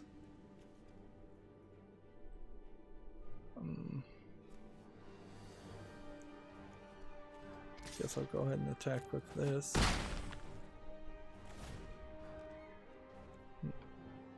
So I'm gonna go out on a limb there and decide not to put that on the follow list.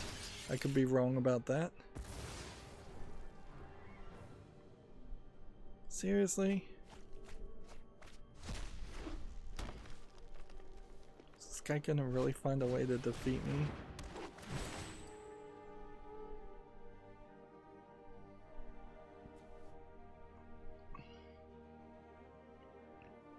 I am still looking for victories. I still want to get the XP. It would be an indicator that I am just backsliding really, really badly with Magic. If this latest expansion happens and I literally don't have enough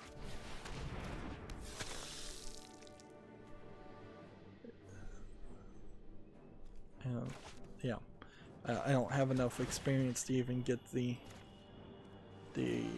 expansion mastery set all the way done. Okay.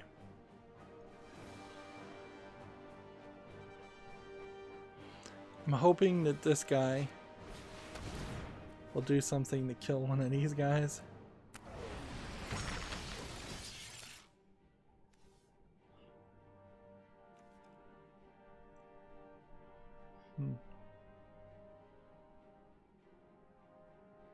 So you should try and kill this.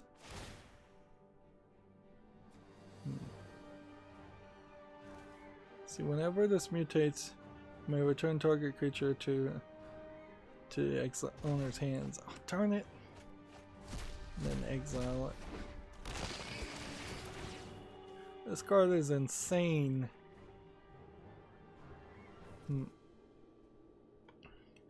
Well, I'm gonna lose. So here's a game on Steam called Barn Finders, the pilot, which looks like it's got a lot of random stuff and feels like it's a weird game. It says search for valuables stashed in abandoned barns, take part in storage auctions, bid high. So okay, it's like a hidden object game, an idea of a hidden object game with asset flip arts. I'm willing to give that a chance. Like, it's free to play. I guess there's going to be a full game though, and it's English full audio. It's basically Storage Wars, but with barns, which is a TV show that's not super popular.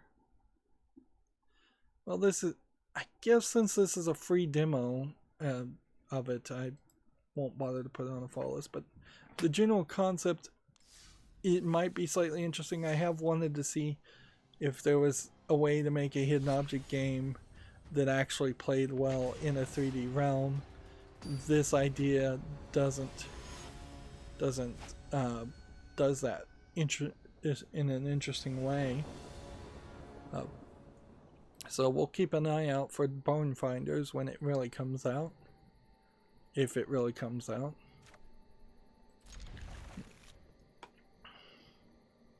Next, we have a game on Steam called Beyond the Underworld, which has a bunch of bright neon lights for if any of the screenshots wanted to load. It seems like that's pretty much all it is, though, is bright neon lights. It's tagged as surreal and casual. Early access $14.99, bunch of languages, single player only, no VR support, which this kind of feels like this should be a VR supported game. But from the looks of it, it doesn't feel like there actually is a game here. So I'm trying to move through these games fairly quickly, so mistakes will be made, but it does definitely feel like there's nothing as far as actual gameplay mechanics. So I'm not gonna bother to put it on the follow list.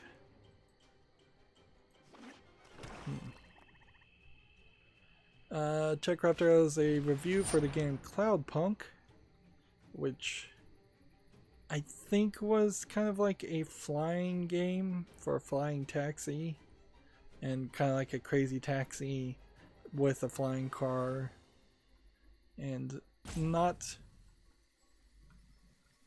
as story focused as the other game that came out relatively recently, where you were playing as a Uber driver trying to find out some mystery. And even that game, which I don't even remember the name of it, really didn't have a, let's see, can we sacrifice this guy and then activate this?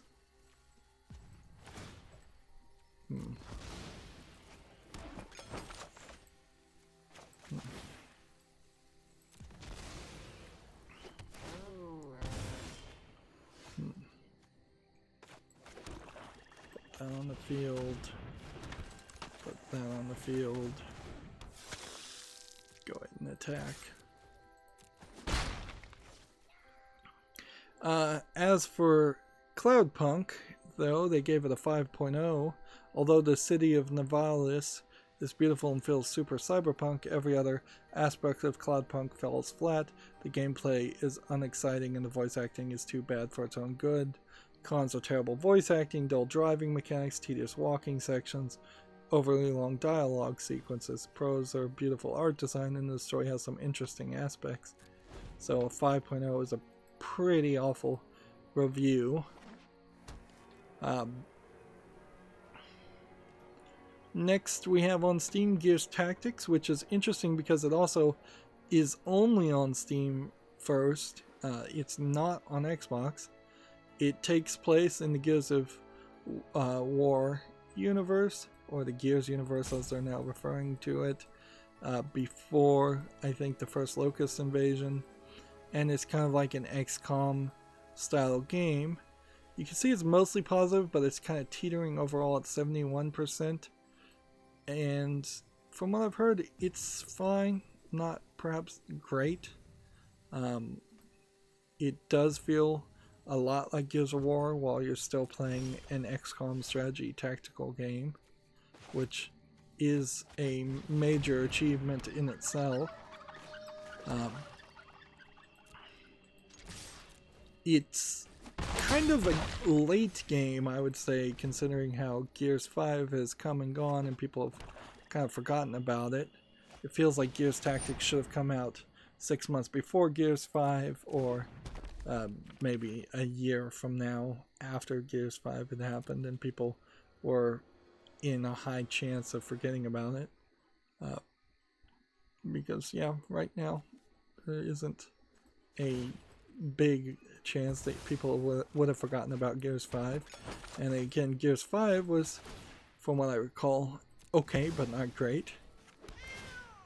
The Gears series I don't think ever really fell deep enough into that category where I would classify it as top tier first person shooting action games. It's B tier. But yeah, I definitely would think about Gears Tactics. I haven't played any of the Gears game on my channel. I think I've played one Gears game at all in my life. It probably is somewhere between playing a Halo game and a Warhammer 40k game, and so there's decent arguments to play Halo instead on PC, which is available, or instead play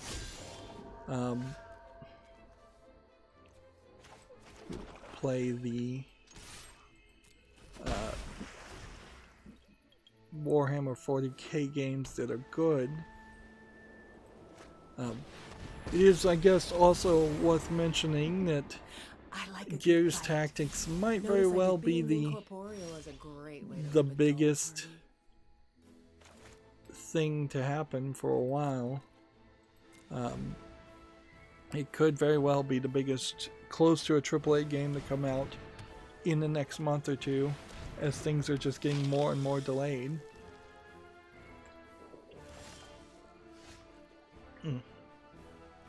I suppose it is also worth mentioning, just as a financial thing, from what I've seen, somewhere around 71% of the people who filed unemployment insurance while being laid off or / furloughed, whatever you want to call it. Furloughing actually is a government-only term, legally speaking, as far as I understand it. So unless you are a government employee, you cannot be furloughed. You are getting laid off as soon as you're getting less than 20 hours in a 2-week period. That is, I believe, the actual cutoff point.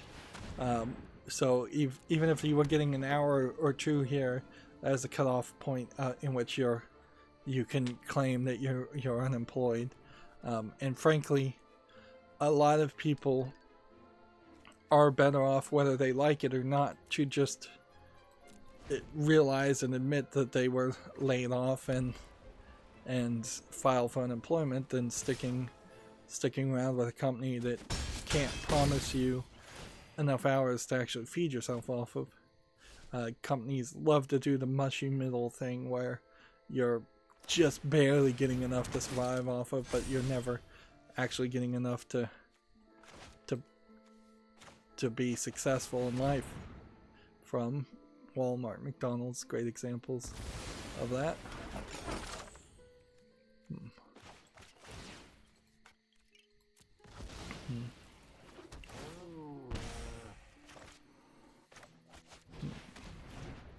If I could get Bola Citadel, I can win. If not, not sure what I can do. Moving on, video game Tech Raptor has an article. Destroy All Humans is coming this July, the remake of the Destroy All Humans games. From THQ Nordic. There is, like a lot of these old games, questions, I suppose, as to how much game was really there. What once would have been a gimmick idea of running around as an alien shooting humans might be interesting, but it also might very well be very dated even as a remake and not have an interesting story. Having not played any of the Destroy All Humans, I don't think there was any sequels. I don't know if the character you're playing as is memorable or has any personality or anything anyway. Compared to, say, like an Invader Zim game, where Invader Zim had a antagonist and protagonist character, and each of those characters had a lot of personality. And honestly, I would be much happier if they said they were going to take the general idea of Destroy All Humans and make an Invader Zim game instead. And having not played the game, I could be totally wrong about that. It could be that the character, who I haven't even heard the name of, is actually memorable.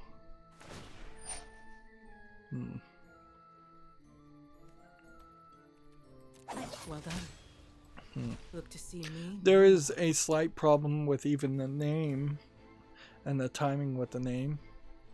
Like, I remember people not understanding my references to Futurama when I would make a Bender Rodriguez, I think that's his last name.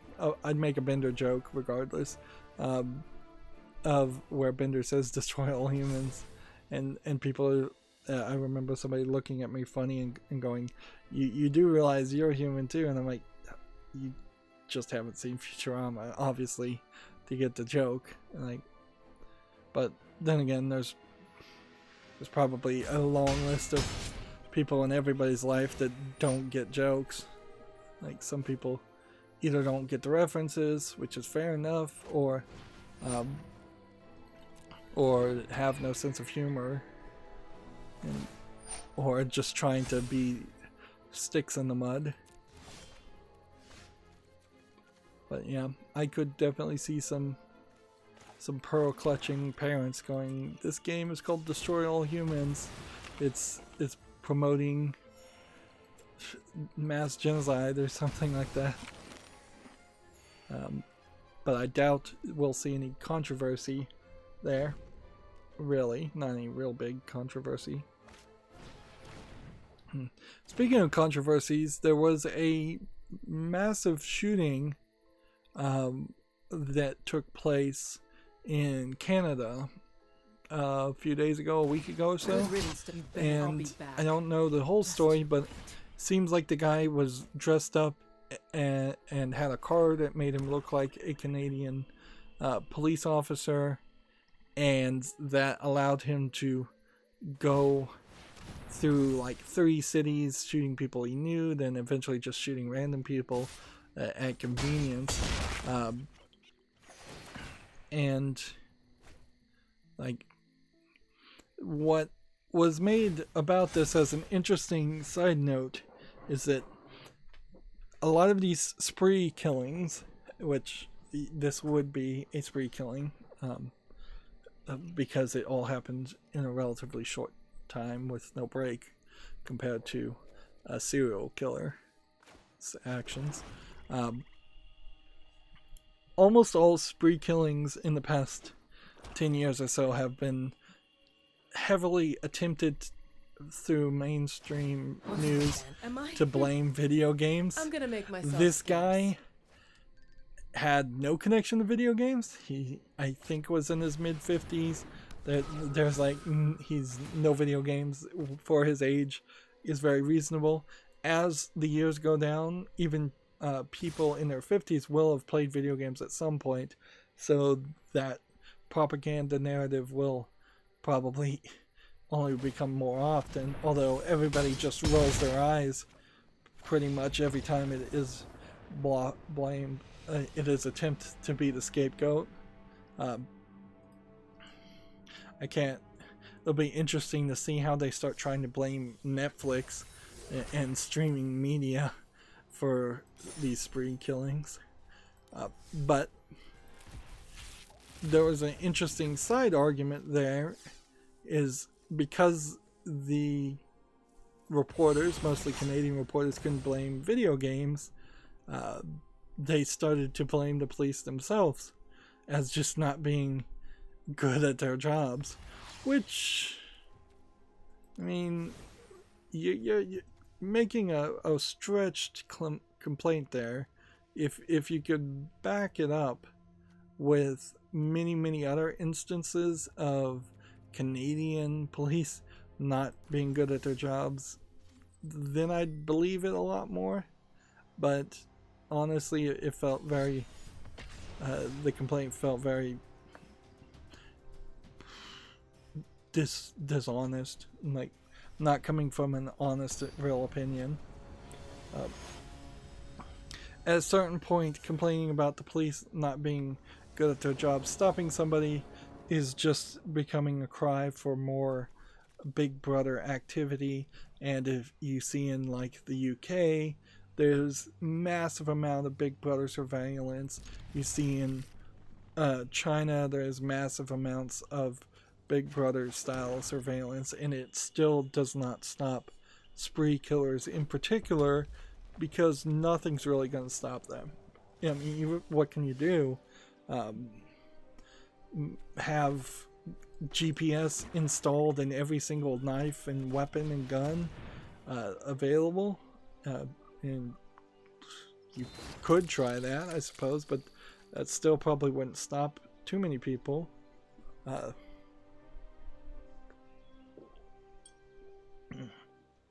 Surveillance and Big Brother style things might stop organized crime, talking and communicating with other people, but if it's just one person who wants to go out and do something, they don't have to talk to anybody, they don't have to leave any traces, and they just won't get caught. So yeah, these things will just happen. The only thing I know of that would actually fix it is better mental support, and even in Canada's case, I think getting better psychiatric help is fairly easy, and it's not going to be a 100% solution. There just isn't one. At the end of the day, you just have to blame the people. There are just going to be some crazy people, just going to be some angry people out there that are going to try and enact violence. And that's just the cost of living, for better or worse.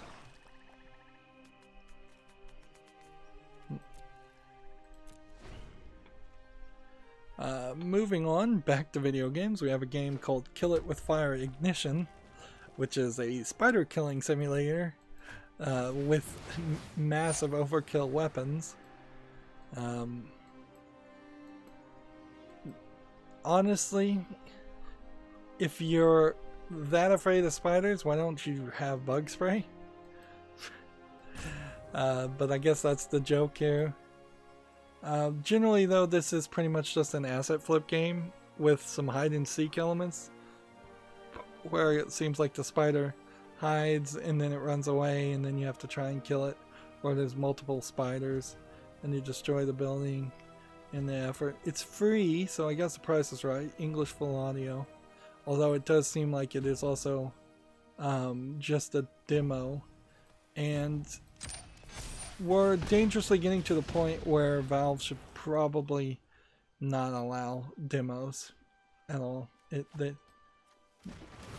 Demos are pro-consumer. They make sense. They should exist, but they've become either non-existent in 99% of all games, or they've become just severe promotional tools designed to trick people into pre-ordering games that are not going to be that good. They promote pre-ordering as much as they promote informed consumerism, or an educated consumer as a concept. Plus, Valve is just so full of games, and Steam is so full of games anyways, it kind of gets silly to allow demos.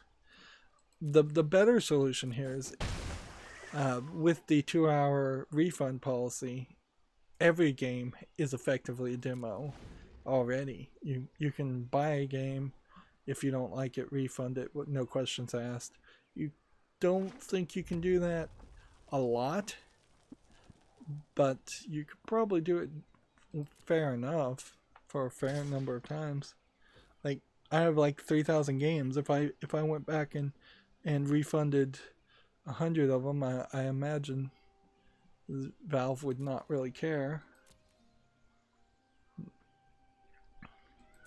Particularly since I think you only get store credit anyways.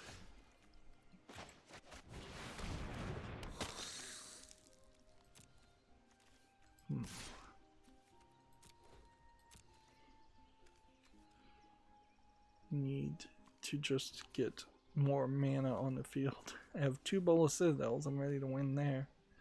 This deck needs a little bit of an adjustment. Let's see. Next, we have a game on Steam called Moving Out, which is rated mixed. It's a moving simulator, which does kind of get back to the idea of playing somebody's job, and moving sofas has never really been fun, and so I don't feel like this co-op moving game really hits the nail on the head as far as a concept. It's mixed.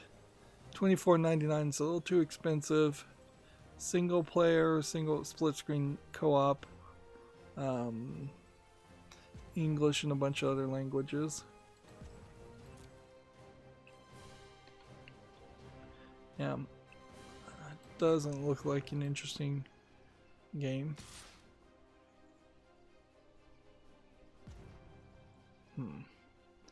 Tech Raptor has an article. Bohemia Interactive has closed the DayZ focused Bratislava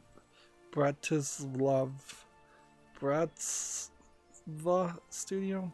Bratislava? I don't know how you pronounce that studio. So DayZ probably dead at this point, if I was to take something from that headline, which, yeah, I wouldn't be surprised if it's dead.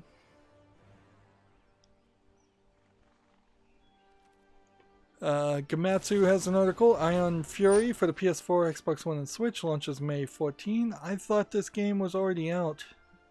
Ion Fury is deceptively advertised, I think, because what it really is a Duke Nukem looking clone, or like a slightly more modernized version of Doom, if you don't get the Duke Nukem reference.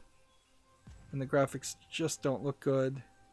And it has been heavily promoted, a heavy attempt to promote it based on the main character on the thumbnails and titles, and that's about it. And it had a major controversy in which it was originally called Iron Fury, and Iron Maiden sued them and made them change their name.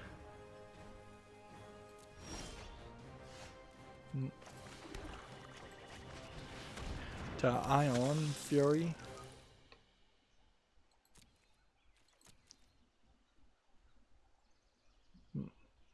I could have attacked with this one. That would have been fine. Open Critic has an article here. What is it? Players will soon be able to mix and match weapons blueprints in Call of Duty Modern Warfare. So that is something new for Call of Duty Modern Warfare. That guy just decided to let me win. That's the only thing I can take from that. He either disconnected or decided to let me completely win. So we now have 2 wins today. And maybe that'll be the beginning of a lot of disconnects, and maybe we'll get 15 wins the cheating way. Otherwise, not super positive. We may have hit a point where playing what is mostly a Elysium, isn't that the name of the game? Cards? Elysium? Playing that expansion and a deck mostly around that expansion may no longer be useful. It may just straight up not synergize enough versus the Ikora cards. And I may just have to be forced into building a new Ikora deck that probably wouldn't be much more successful, but at least would have a chance.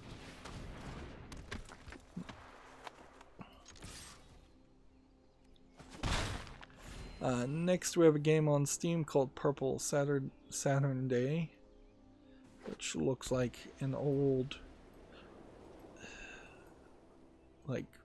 cyan, what is that, CGA graphics. Looks terrible. The only reason these CGA graphics ever worked is because when they were being played on a TV monitor, the graphics looked way better and different.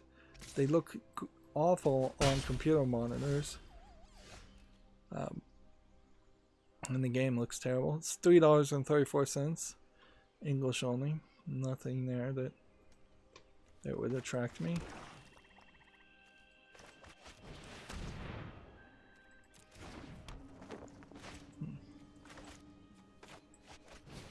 Stole my card.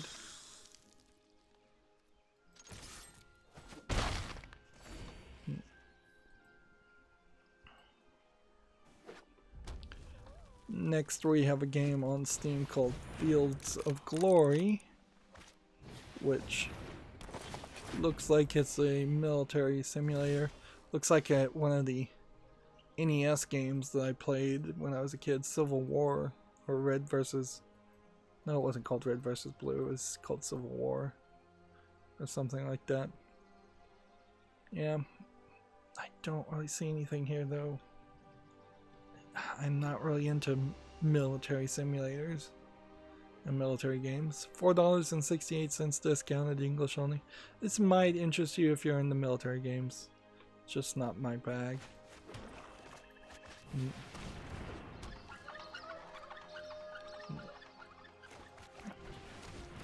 TechRaptor has an article. Good Old Games Galaxy 2.0 update lets you manage subscriptions. Which is what? You're now able to view and manage games you have as part of a subscriptions. You can view all of your gaming subscriptions on Good Old Galaxy 2.0. You can browse through, search through them, and install games you're after without having to separately open individual launchers. I don't think that probably includes Steam, but it does seem to include Games Pass and Origin and Uplay, which there might be some value in that, but you could also argue that they are just catching up with what Steam kind of does poorly already. We probably won't hear of anything new as far as features and abilities on Steam for a while, because they're doing the little test lab tweaks, and the little test lab tweaks will be the new things. So like a major resurfacing or redesign of the front page is probably the next thing that they should do, and that would just take a lot of work and a lot of preparation. So maybe in a year or a year and a half we'll see something like that. But they Steam kind of does everything you need, so I wouldn't really expect it to bring out a bunch of new features that are helpful.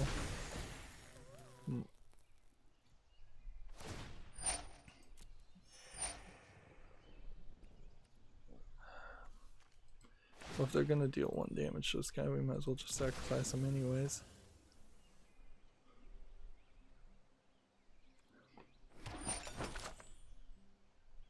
Let's see. TechRaptor has an article here. An incomplete Indivisible being the name of the game, Switch release surprises even the developer. What does that mean?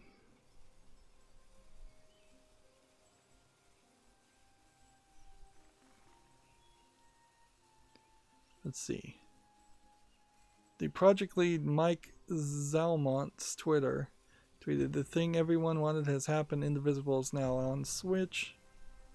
According to Zalmont, publisher 505 Games gave no warning to the devs that it would be releasing the game today.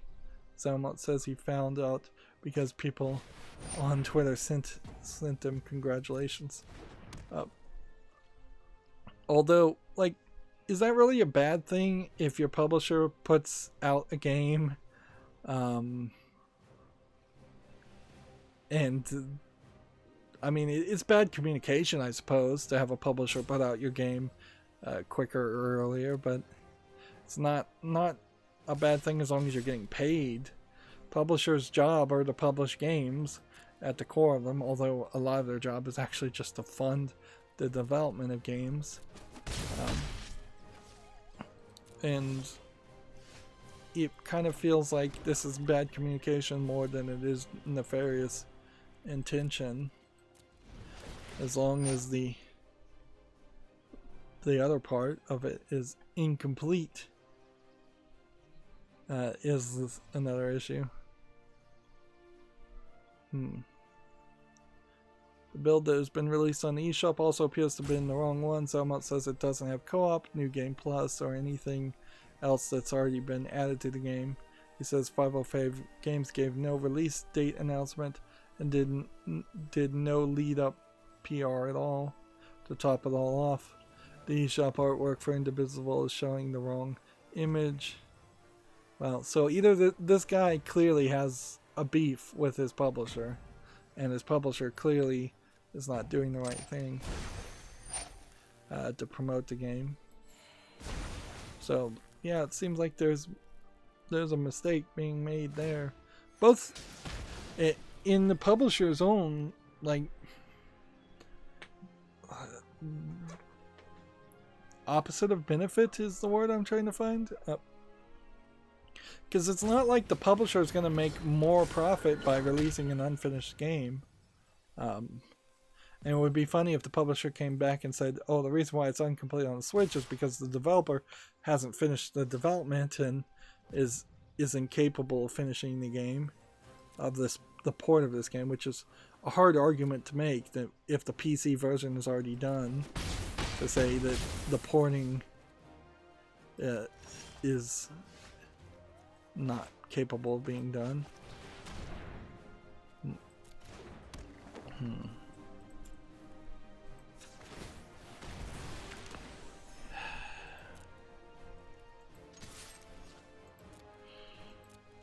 don't think we're gonna get very far.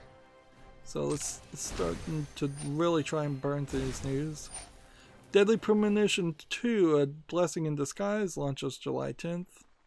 What is it? For the Switch? Is it Switch only? I could have sworn that it was gonna come out on something more than just the Switch. It's gotta come out to PC. It's labeled as just the Switch according to Gamatsu. That is crazy. Deadly Premonition being a niche horror weird Japanese game has a weird choice to be on Switch only.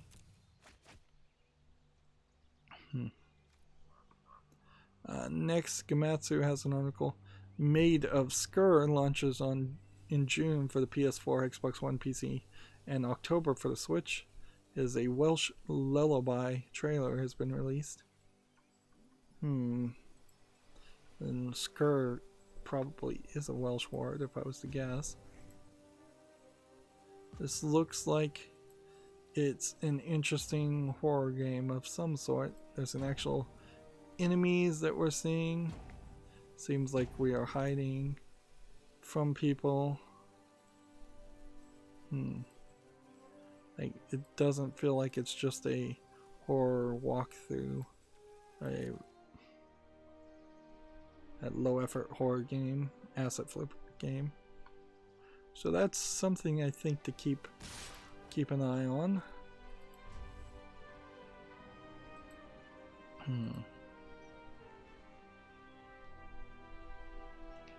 We have a game on Steam called Cardicalism that's come out. It's a deck builder card game with RPG elements.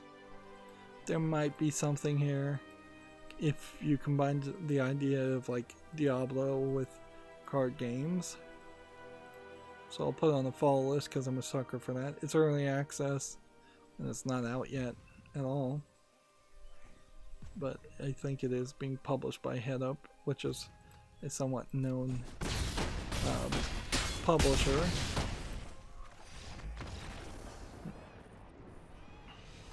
This isn't video game related, but apparently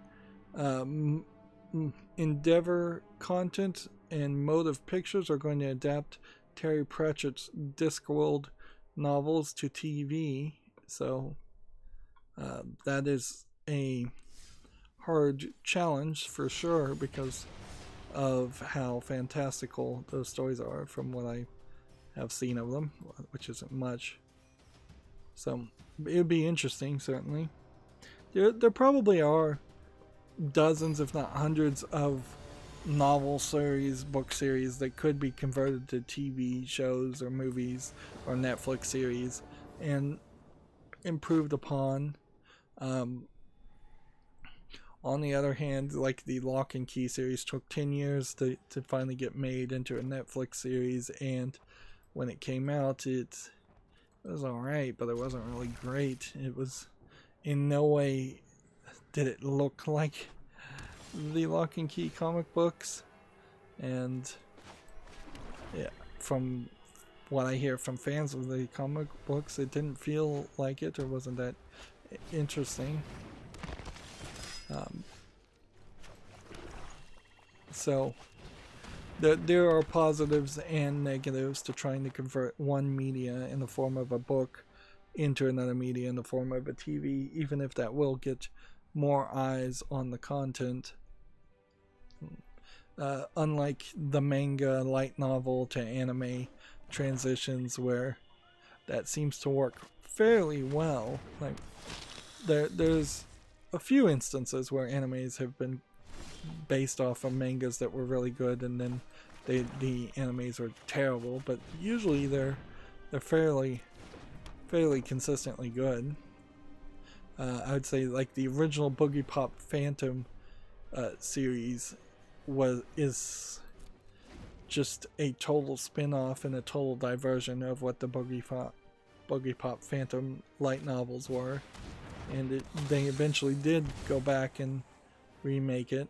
What you have in the anime though is you'll have something like the Berserk manga series where It's just so long that you only get the first act, the first arc of something, and then the TV series stops, so you don't get a finished story or particularly a satisfactory ending.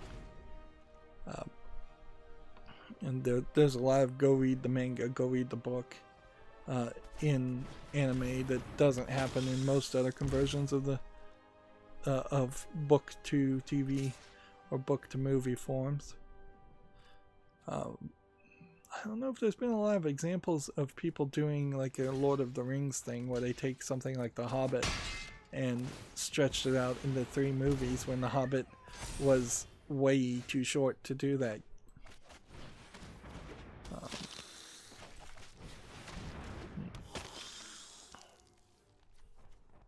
Let's see. Moving on, we have a game on Steam called Chaos, which looks like it's an asset flip first-person shooter where you're just jumping around a zero-gravity area, shooting at things, shooting at other players. It's free to play. It's online player versus player, so there's not really a story or game there. It's just shoot and or be shot.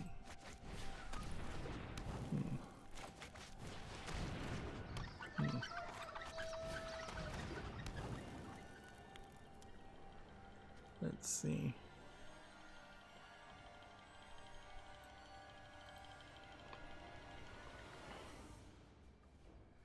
Can we do anything? Or are we just waiting for Bola Citadel? I think we're probably just waiting for Bola Citadel. Next, we have a Gematsu article. Aokana 4 Rhythms Across the Blue is coming out for the PS4 Switch August 21st in the West. This is probably another visual novel. I don't recognize the name. Yep. Yep, it's a visual novel. By the looks of it, very possibly a slice of life romance visual novel. From that one screenshot. It's not even a particularly good screenshot because it only shows one character in an awkward position. Let's see. Next, we have a game on Steam called Unlanded, which looks to me like it's a asteroids clone, for lack of a better descriptor, flying around in space, maybe shooting at asteroids. Early access $2.96 with 1% off. That's pretty cheap. They're saying it's like Axiom Verge and Titan Souls. I disagree, I bet, with both of those comparisons. English only. I kind of wouldn't be upset with going back and playing Titan Souls, but I kind of would just hope that there would be a sequel out eventually. It's been long enough for a sequel. Yep, but Unlanded, not gonna make it to the follow list, particularly since I just don't like space games, particularly boring space looking games. Next, we have a game here that's just a bunch of Asian characters and looks like it's a cell phone game. Although the screen seems to widen up in some elements, it doesn't in other parts. English not supported, free, MMO, in-app purchases, Chinese only. Yeah. Nothing impressive there.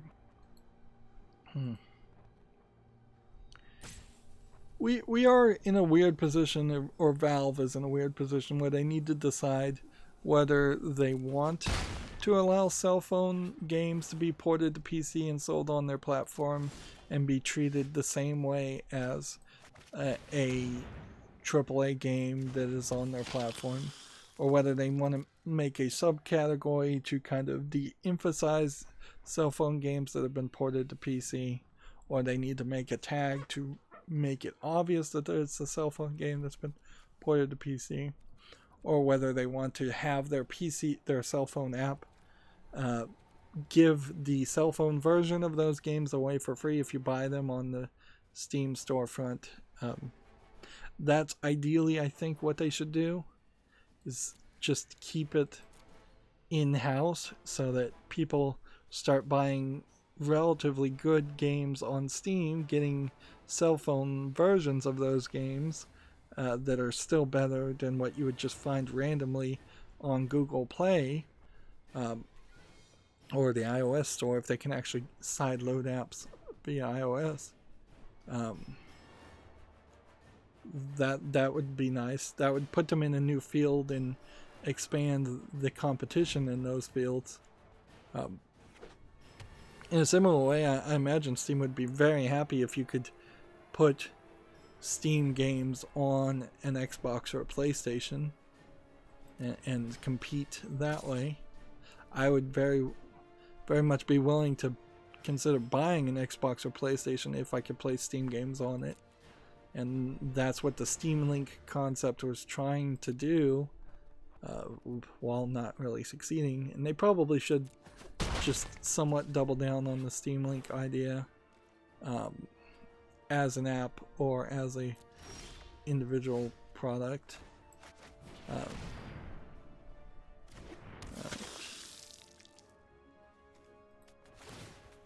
Let's go ahead and take that.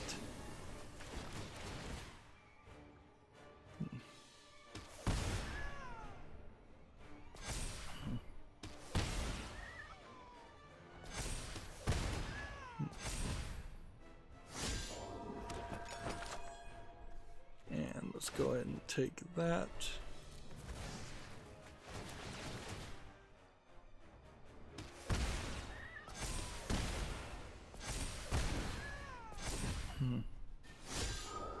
It's annoying to have this cat sound.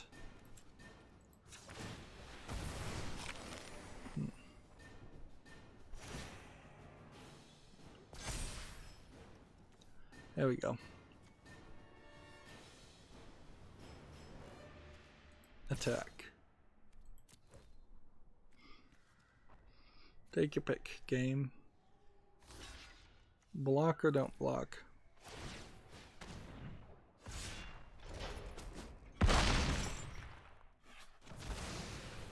Seriously?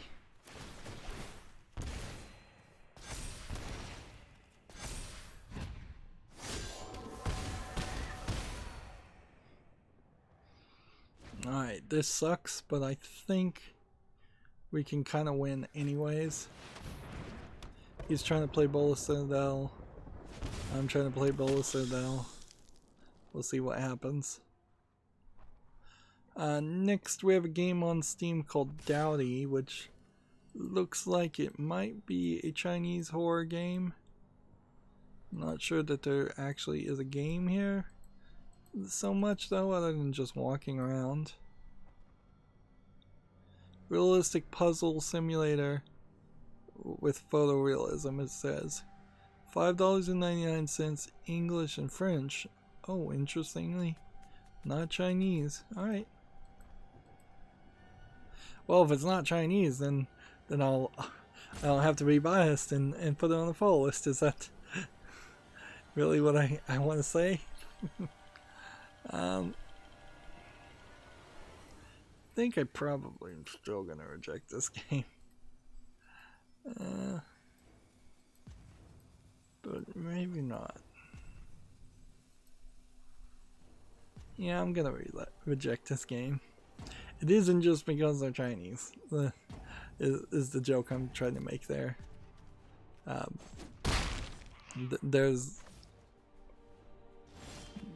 This game just looks not particularly interesting.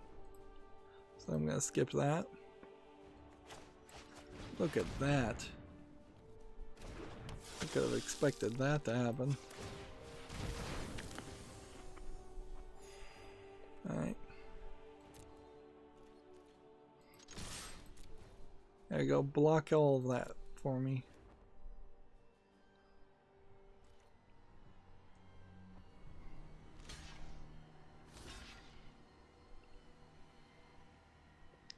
Next we have a game on Steam called Wild Russia, which does look like an asset flip horror game.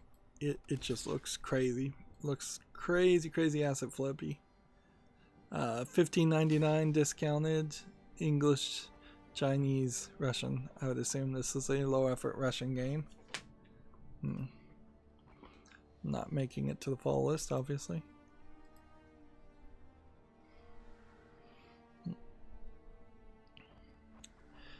Gamma Sutra has a blog here. I don't even know why I even open these blogs anymore. I never have time to read them.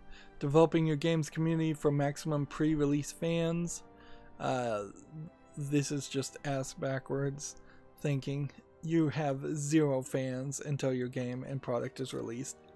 And hyping up people and getting them to pre-order and be interested in your games does not mean that they are fans or going to be fans. There you go. Resolve all 22 of these.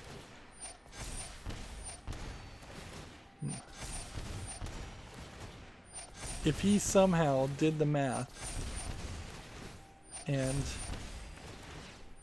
this actually worked, I would be super surprised by that.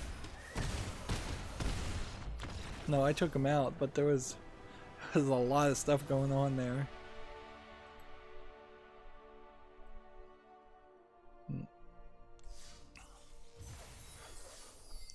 Hey, we got some gems.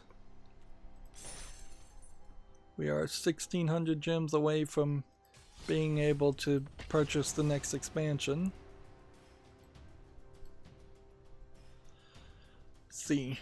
Next we have a game on Steam called The Strange Story of Brian Fisher Chapter 1. I don't know if I want to play an episodic game. It looks like it's a dark horror asset flip game that actually is going to try and have some story just by the title. $6.99, English and a bunch of languages. I'm willing to put this on the fall list, but by the looks of the reviews, it's probably not that good, if I was to guess. And I don't know why I need to guess there. By the looks of the reviews, it doesn't look that good. And yeah, I do have to applaud the putting of an interesting and unique title instead of going with just a single word generic title, which happens to be a common thing that happens. HTC Vive put out this article, Virtual Reality and the Science of Rehabilitation. Apparently they have some special anti-stroke version of VR that they're working on or that they've come out with. Yeah. It's all white. They don't actually need to make things white per se for the medical industry. Blue is a better color because it makes red, aka blood, and brown, aka poop, look easier to spot. That's why you'll see them wearing blue gloves and such nowadays. White was just kind of the older way of doing things because probably because it was more expensive to dye smocks and things blue in the old days. That would be my guess.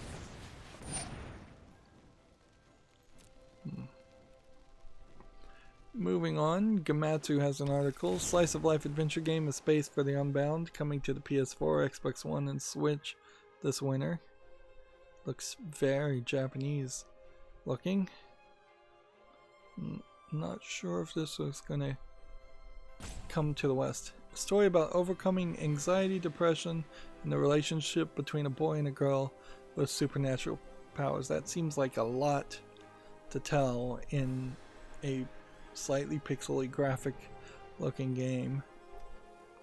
I don't know if that really qualifies under the category of slice of life when you have supernatural powers. I think you've kind of crossed the line at that point into a supernatural story. Supernatural, like romance drama would be a better descriptor. To go back to the previous story, VR and like medical rehabilitation for people with strokes is something that needs a lot of research with. I imagine like there's a lot of danger in doing something medical and then adopting new technology that hasn't been tested. Like you don't want something that is going to crash, have a bad operating system, or cause bugs, or cause any kind of negative effects at all.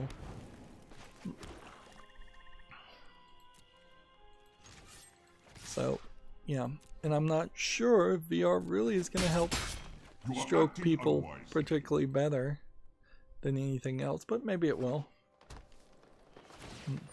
Maybe it will just act as a motivator for some people to keep them moving and keep them practicing.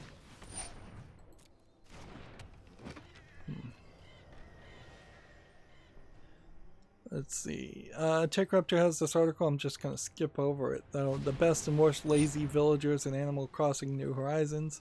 There's a decent amount of articles coming up about Animal Crossing New Horizons. I'm not playing the game. I don't have any interest in playing the game. I feel like a lot of people who are big into it are going to probably burn out on it fairly quickly, and then that'll just be that.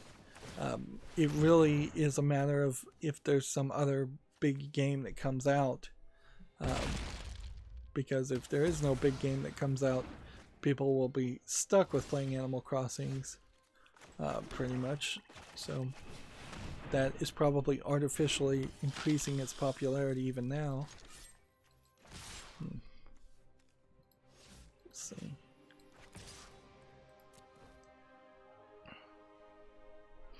Next, we have a game on Steam called Gone Survival, which looks like a acid flip survival game. It doesn't look terrible, but it doesn't look like it's offering anything new, and it's not showing any enemies.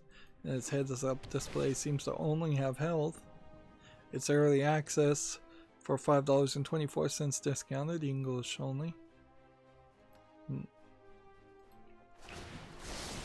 Awaken. Let's see, we can see the beginning of the end. Here we have an article from Gaming Route, not a source of news I usually use. The next Assassin's Creed will be titled Valhalla. If that's true, then almost certainly it's going to be an Assassin's Creed game set in a Viking time frame or world that honestly I'm not even sure will be close to a realistic presentation of what any of the Viking places look like. Yeah, for instance, this Oceanside castle thing, I don't know if anything like this ever actually existed in Viking time.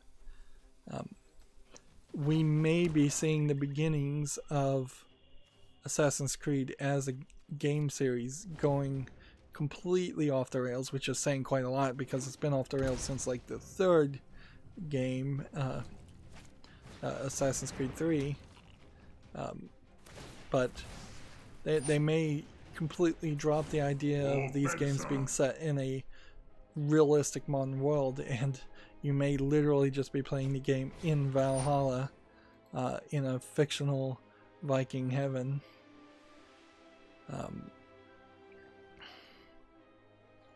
And I'm sure they can write around the storyline for that. I kind of wish too that they would just pretty much wrap up the long-running plot of the Assassin's Creed series and probably just wrap up Assassin's Creed as a series in general. Like, even with Odyssey, they just said, hey, let's just finish this and make a new series and stop calling everything Assassin's Creed when they don't even really connect much as a series. With Odyssey in particular, that was a game that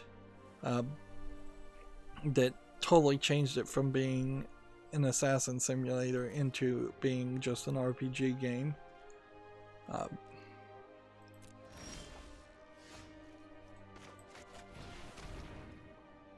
Next, we have a game on Steam called Witching Tower Heroes, which seems like it's a VR game where you're just probably standing in one place shooting at monsters, but I will say the art on this looks particularly good.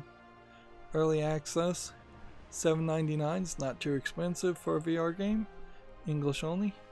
I'm willing to put this on the follow list. There might be something interesting here. Seeing a variety of different enemies and seeing a lot of enemies on the screen, it makes it a lot more interesting than just seeing some ugly trolls that we've seen hundreds of times before, or similar things before.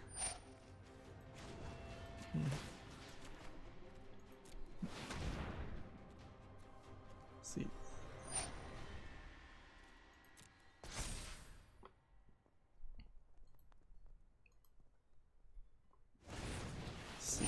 Next, we have a game on Steam called Riposte, which sounds like a dueling simulator, but it honestly looks more like just a joke troll game.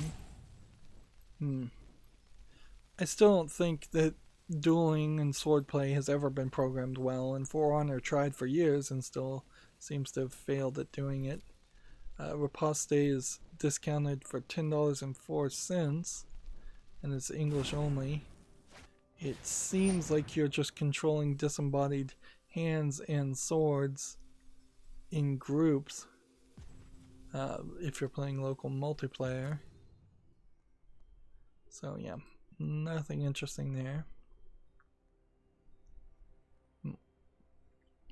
Next, we have a game called Shank and Bake, which sounds like a funny title, but by the looks of it, it doesn't really look like it's much of a game. It looks like it's a troll game. It's not good graphics.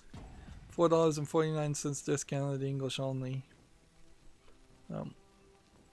It's kind of a shame that a joke game like that took such a good title. Open Critic has an article here. Dying Light is gets new Hellraid DLC this summer. Apparently Hellraid was supposed to be a standalone game at one point, and now it's just coming to Dying Light. Maybe Hellraid was an actual arcade that they did as like a joke, an actual arcade game. I don't recognize it. I still have yet to get around to actually owning or playing any of Dying Light, unfortunately. I have been playing terribly, have I not? Oh yes, just awful. I could have been doing this 3 or 4 turns ago.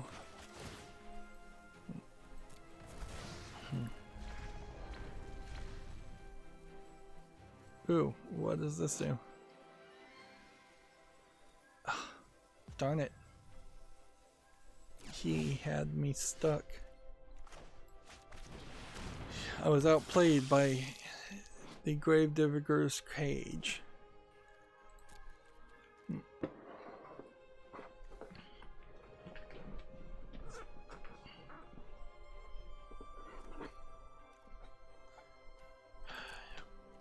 So can I win here? Next we have a game on Steam called Gotcha, which looks like it might be tag, but honestly it kind of just looks like a player versus player game. It's kind of like a top-down Smash Brothers clone. $22.49 is way too expensive, and almost certainly a Chinese game if I was to guess. Yep, nothing here of interest.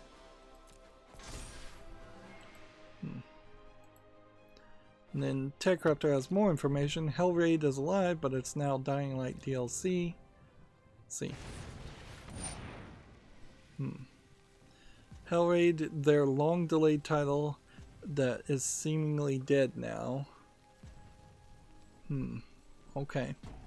So, Dying Light was working on another game called Hellraid, and They're just making it Dying Light DLC, which kind of makes it feel like that Techland cannot get away from making Dying Light.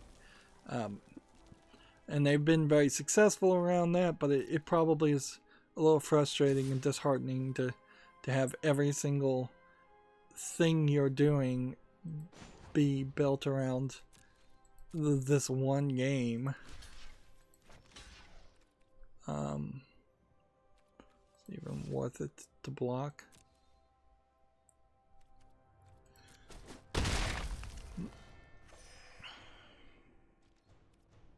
And that one attack got him back to where he needed to be. And then playing this, I imagine, stops that from happening. Watch. I guess it doesn't. Interesting.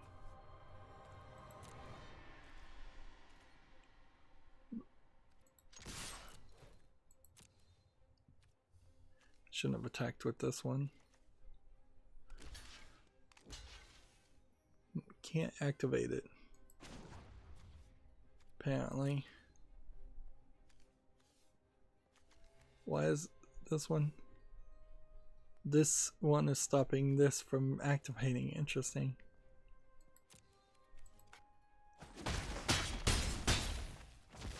They should have sacrificed that for a food token.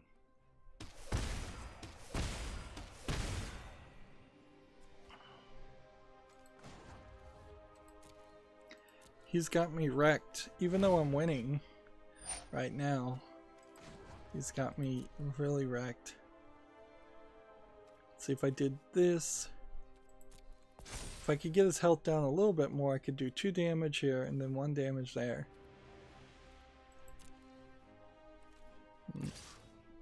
But then he's going to attack with this and get 5 health back. Moving on, Gamatsu has an article. PlayStation Plus free games for May 2020 have been announced. Apparently it's Farming Simulator and City Skylines. Okay, Farming Simulator 2019, City Skylines PS4 edition. So if you've got that service, I'm sure you're fairly happy with hearing that. Yeah, I talked about this Nutaku. Getting promoted by TechRaptor for Golden Week games on discount. Blah blah blah. What's interesting is Honey Pop is now on Nutaku. When did they start getting other people's games? Like, that's new. Like, I've thought they were only selling their own in-house games. So, yeah. Mostly, though, besides the big in Japan sale that the PlayStation is doing, I think we won't see too many Golden Week sales. I wouldn't be surprised if we don't see any Microsoft or Nintendo Golden Week sales or any promoted Japanese games from Microsoft and Nintendo.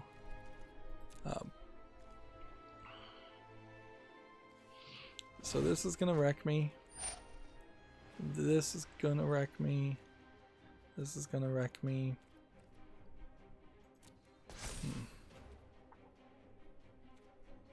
What could I have done? What could I have done?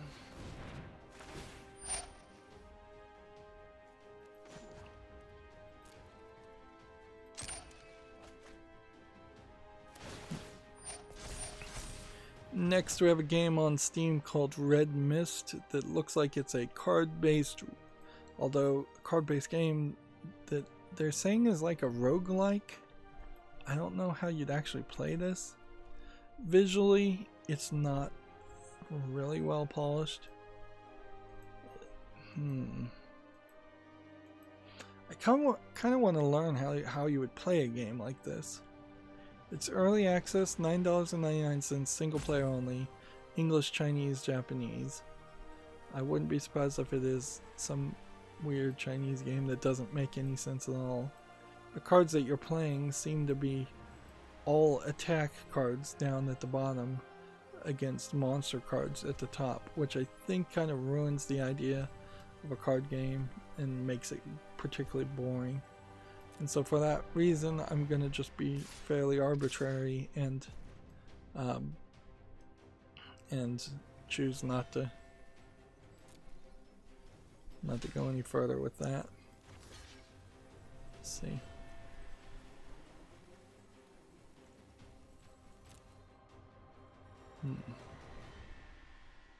I could stop this guy by sacrificing my character.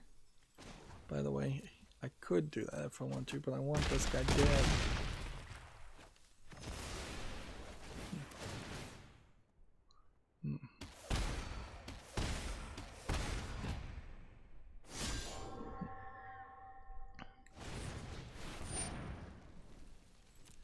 Seriously, how are you gonna get another guy that's a 10-10 on the field immediately? This is awful.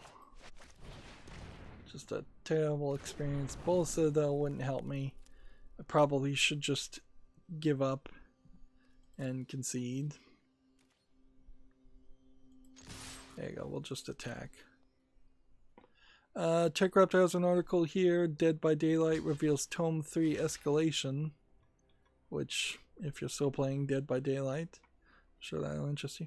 I don't know what is going on with my tabs right now. It seems to me like I'm approaching the end, but it kind of seems like maybe it just keeps on going no matter what. I may not be anywhere close.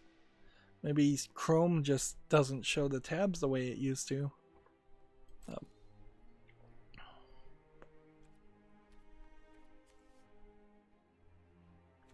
Let's see.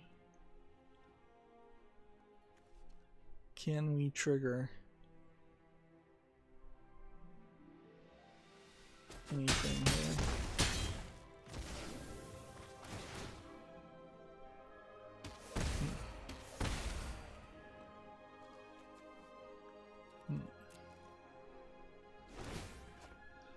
TechRaptor has an article here. Fortnite has been data mined. It reveals you can hang out peacefully in Party Royale. Apparently that's something that maybe is coming.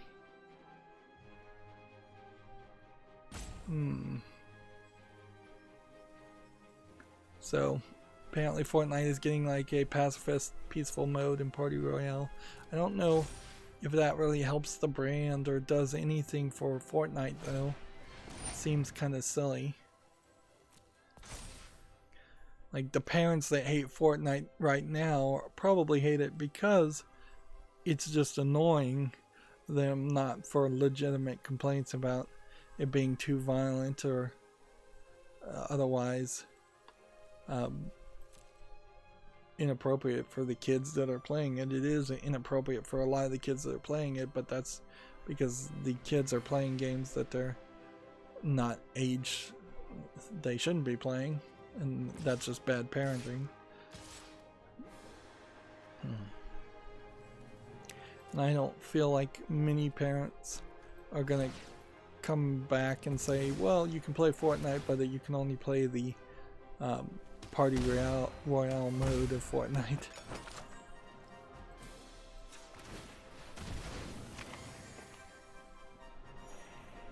We can do that much, and then we can do that much,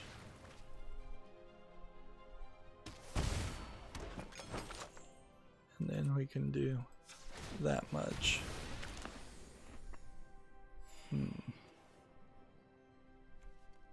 Man, I just got woozy headed. This is gonna be the last game we play.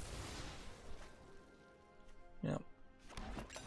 And we're just gonna have to leave the games for Friday. We're having this problem, certainly.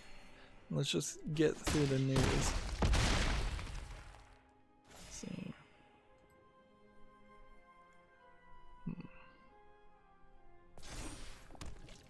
These links didn't even turn into Steam games. Must not be tolerated. I I will not stop.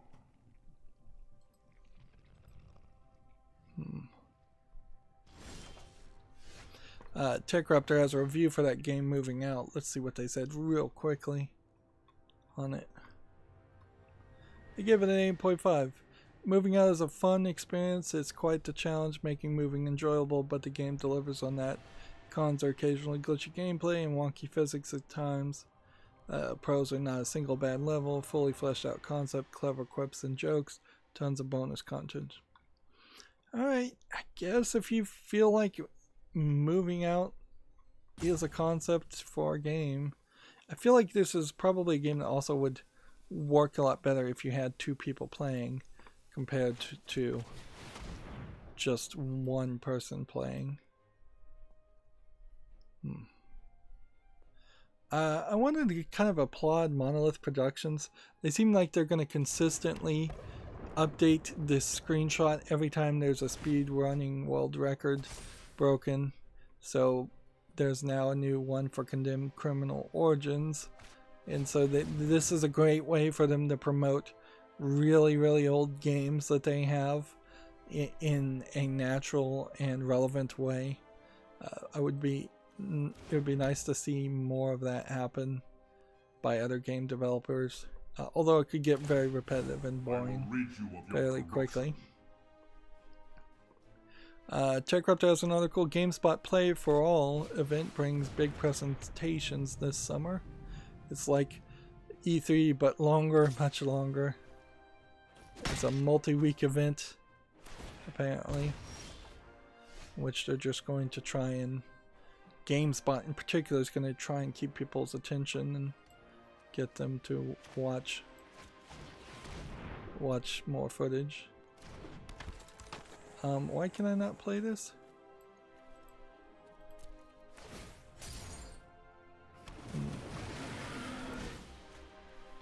So Bull Citadel is here, but I can't activate it. Not that it would help me in any ways. I'd need basically every character that was in my graveyard back on the field.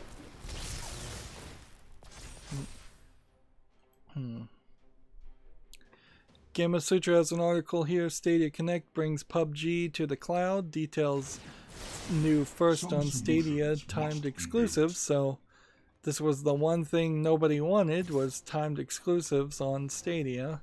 Yet another platform for timed exclusives. TechRaptor has an article. The Trials of Mana demo was taken down following a full game exploit, which, oops on their part. I don't know why these demos include the content after the demo part. Seems fairly easy to at least set a certain point where that content is not included. The textures, the audio, stuff like that.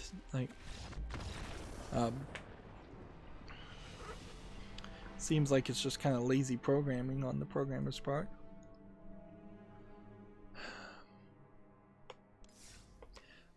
Game Sutra has an article. The Blizzard co-founder Morhaime speculates on the waning popularity of MMOs, and he doesn't work for Blizzard anymore, and pretty much nobody that founded Blizzard works for Blizzard anymore, and hasn't since like Activision bought them out, and it's just gotten worse and worse. So his speculation might be interesting insight if you want to read that article, but not super helpful or relevant information at the moment, because he doesn't control any of Activision Blizzard. TechRaptor has an article. Persona 5 Scramble Western localization has been spotted in a Koei Tecmo latest financial report, which pretty much guarantees that Persona 5 Scramble is coming to the West, which for the Persona fans, that's great. For YouTube content creators, it doesn't change anything since Atlas seems to not really like streaming or allow streaming per se. Gamma Sutra has an article. The founder Jens Begeman steps down as the CEO of June's Journey developer Wooga. I don't know this person, I don't know this game, and I don't know this company. So, super inside baseball. So, hard to make that sound relevant or feel relevant. Telegraph has an article, Ziggurat 3DO acquisition bringing 30 plus classic titles to modern systems. 3DO games might be interesting, but the game's getting listed here. I think I've heard of Captain Quasar and maybe Killing Time, but these other games I don't recognize. And I feel like all of these 3DO games are really, really old. And looking at the screenshots, they definitely seem really old. So I don't know if there's much reason to want to buy those games or play them. Game Research has an article, Humble's Conquer COVID-19 bundle raises $6.5 million for pandemic relief. Okay. Fair enough to promote that. Although there is just some there's some tax write-off reasons in which Humble Bundle still doesn't really make sense for individuals. Here's the tweet, Ziggurat Interactive acquires the catalog titles of 3DO from Prism Entertainment. So apparently Prism Entertainment had these titles and was doing nothing with them. I imagine there's quite a few game companies out there that have the rights to games that just aren't bothering to port them or do anything with them at all. They're just sitting on them. RetroPie released Retro 4.6 with RetroPie version 4.6 with Raspberry Pi 4 support, which has been quite a while. It's almost been half a year since the Raspberry Pi 4 came out, and it is a very different CPU, different layout of the hardware, different connectors, so it doesn't really fit in most cases. It is, and the software wasn't really working. I think even now the RetroPie 4.6 Raspberry Pi 4 build is still kind of getting labeled as beta, so they're still working on it. It wasn't just an easy rebuild of the code and the emulator cores from LibRetro. So they did say, from what I've heard, that almost everything works and works better than a Raspberry Pi 3 or a Raspberry Pi 3B Plus, which I will say the Raspberry Pis change a little too much, in my opinion, between the 3 and the 3B and the 3B Plus, and they seem to always do something a little bit more drastic than I would expect in each iteration, but then they also seem to be just trying to catch up with modern technology while still maintaining the price fairly cheap. So they're doing different things, and sometimes they're great things, and sometimes they make you wait 6 months until you could potentially put your RetroPie build on the Raspberry Pi 4, and that it's now time for all the coders and programmers to get to work and make sure everything runs well. It doesn't probably change too much. I don't think you're going to see much of a major improvement as far as Nintendo 64 game support until maybe some new cores themselves get ported to the Raspberry Pi emulator. It is a newer version of Linux, which is great, but it's not much changed from Debian Buster to Debian Stretch. But yeah, more cores, better cores is really what RetroPie needs. The power improvement is helpful, but it's not going to change much without better optimization of the code.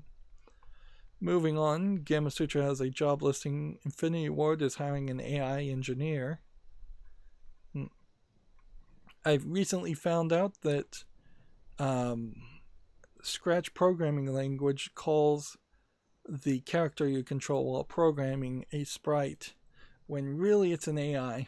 And I mean, it's a pedantic argument to make, but you are telling the creature to go left and right. It is moving left and right. It is animated when it's moving left and right. That's not a sprite. That's a very, very basic AI, which is being visually depicted by multiple sprites, because a sprite is just a 2D bitmap image.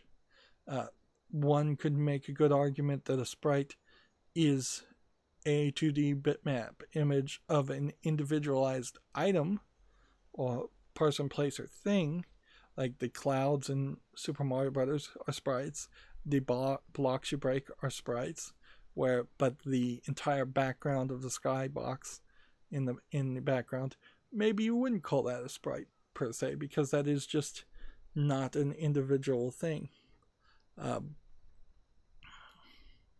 But yeah, it is pedantic, but it is also problematic to teach the wrong things to kids, and that's what the Scratch programming language is teaching programming in a very weird, simplistic way to kids. But if you're teaching them the wrong words, that's just going to cause confusion. You're building a house of cards on a shifting sand base. It's not good education. You should be pedantic and accurate. 100% accuracy, 100% truth when trying to teach something. And particularly when you're talking computer and technical terms, because it's not going to be, there's no room for correcting mistakes later. That's a waste of energy. Moving on, Gematsu has an article here. Kodakawa Games trademarks a game called Relayer and Shinwa Wars in Japan, and Bandai Namco trademarks a game called Ultra Impact and more. So there's a game here called Pokemon Mesastar that Nintendo trademarked, which I don't know if that's going to be like a pachinko game or some side game, like a karaoke game or something. Yeah, one of the things that Japan has had some trouble with is keeping people out of the pachinko parlors while they're trying to social distance people. Because, yeah, there's a lot of old Japanese people that love to gamble at the pachinko parlors and smoke, chain smoke nonstop, which certainly isn't going to make them healthier. Gamasutra has an article here. Bethesda donates $1 million to COVID-19. Good for it. I wish Bethesda could make some good games. That's the only real response to have to that. It's like, Bethesda, how about you finish some games and make them good? TechRaptor has an article. Robert Kirkman's company sues Disruptor Beam for $690,000. The folks at TMZ what is this? Robert Kirkman, the creator of The Walking Dead, so this is the author of the book, the comic book series, is suing Disruptor Beam because they apparently have violated a 2014 agreement that was struck between Kirkman's company RK LLC and Disruptor Beam. RK stated that he's owed $690,000 and that Disruptor has stopped making payments to him. The payments were supposed to be for $500,000 after Disruptor's Beam game Walking Dead March to War, which was released in August of 2017. RK said Disruptor was making payments somewhat on time until this month, where the company told them they would be stopping payments until further notice. At this time, the company would owe him $190,000 for the rest, and another $500,000 for the next year. I guess that's why he's suing for that much.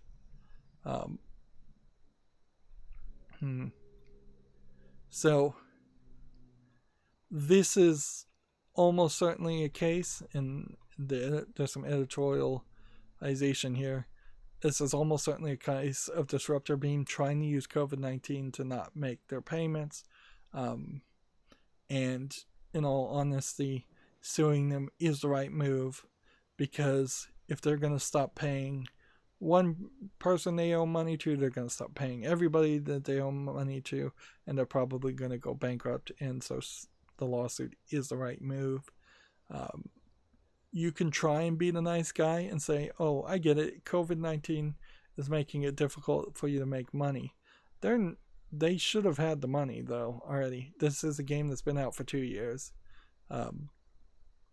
So I don't really disagree with his decision there. He should get paid. He should not be forced to suffer because a company ran their finances poorly and can't pay their debts or pay what they promised to pay.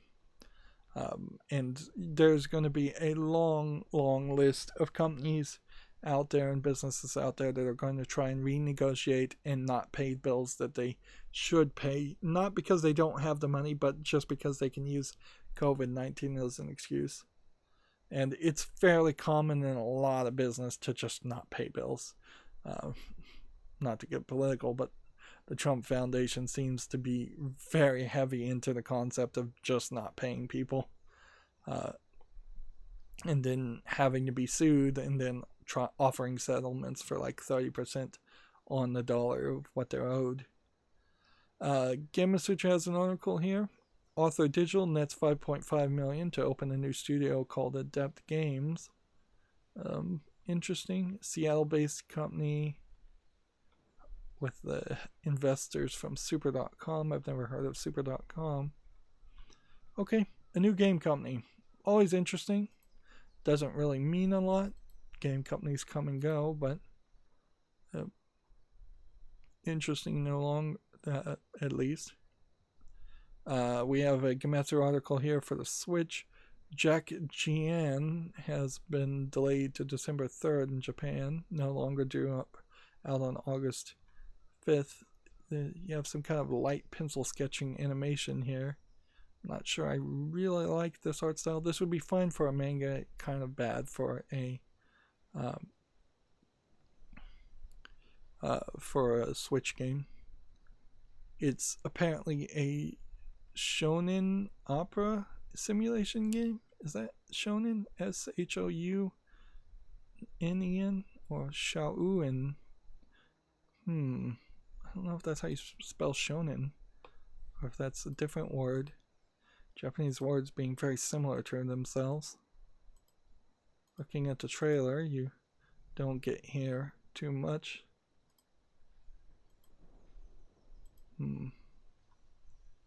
Yep, it's obviously a visual novel game. Alright. And so that leaves us with about 10 games that are... That's about 10 games that we'll talk about on Friday, hopefully. And then if I look at the Humble Bundle, we have Walking Dead comic books at the Humble Bundle on sale, which getting digital versions of Walking Dead comic books might be a good deal, depending if you're getting complete collections. The Humble Choice is about to end in about a day. Are there any other games bundles?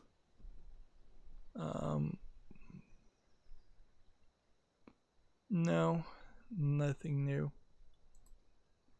So yeah, I think the Humble Choice is going to roll over. And then that will put me back to my Twitter feed. And we'll see if there's any major news. Twitch is investigating an issue that may be preventing streamers from going live. That's terrible.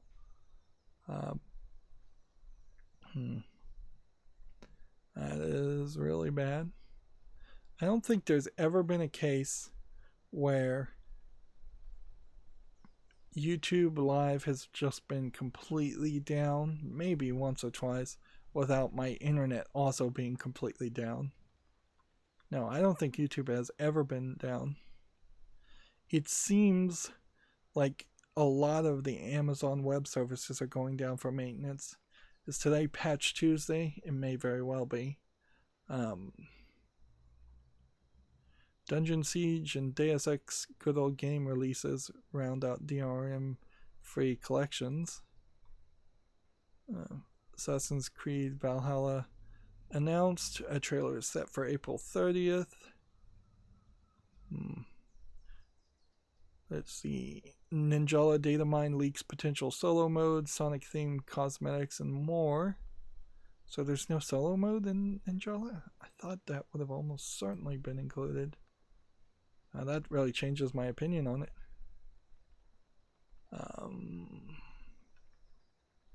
And let's see what else.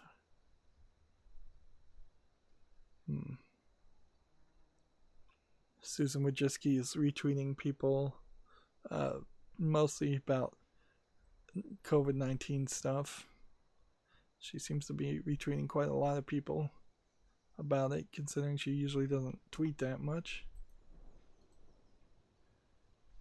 Yeah, and the last thing she did that was actually somewhat related to YouTube is to promise to ban people who don't agree with what the World Health Organization says, or completely fall in line with that, which is scary. Certainly, it's a scary statement that did not need to be phrased and said like that. What the way she should have rephrased her response is say, we are only interested in looking at and stopping deliberate false information that is dangerous. Opinions are still completely welcome and on YouTube. If people are just giving their opinions and not preaching opinions as if they are facts, then we have no problem. But we are mostly, but we are definitely trying to remove from our platform content which is not acceptable with our terms of service, which would be dangerous propagation of false information. Yeah, you just have to spin it like that, pretty much. And that was just off the top of my head. So if Susan Wojcicki would just have somebody look at and write what the talking points are going to be for her, and if they just think about and talk about and discuss the talking points before she goes on CNN, that would be very helpful. CNN is not that smart. Their journalists aren't that smart that they can just sucker you into saying something that they want you to say. They'll try, certainly, as any journalist will, but if you know what your talking points are, if you know how to react just like how politicians react, where they just pivot to the thing that they had already planned to say and they go into a long speech, you'll have a much better time than coming out and saying something that's just going to terrify 90% of all your content creators and scare people away from making good content on your channel or on your service.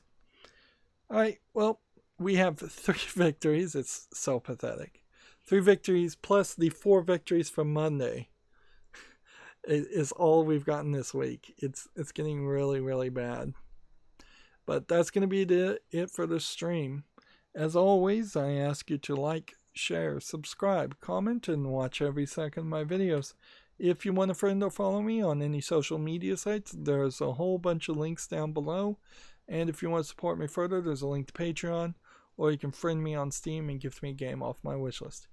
Thank you for watching. Have a good evening.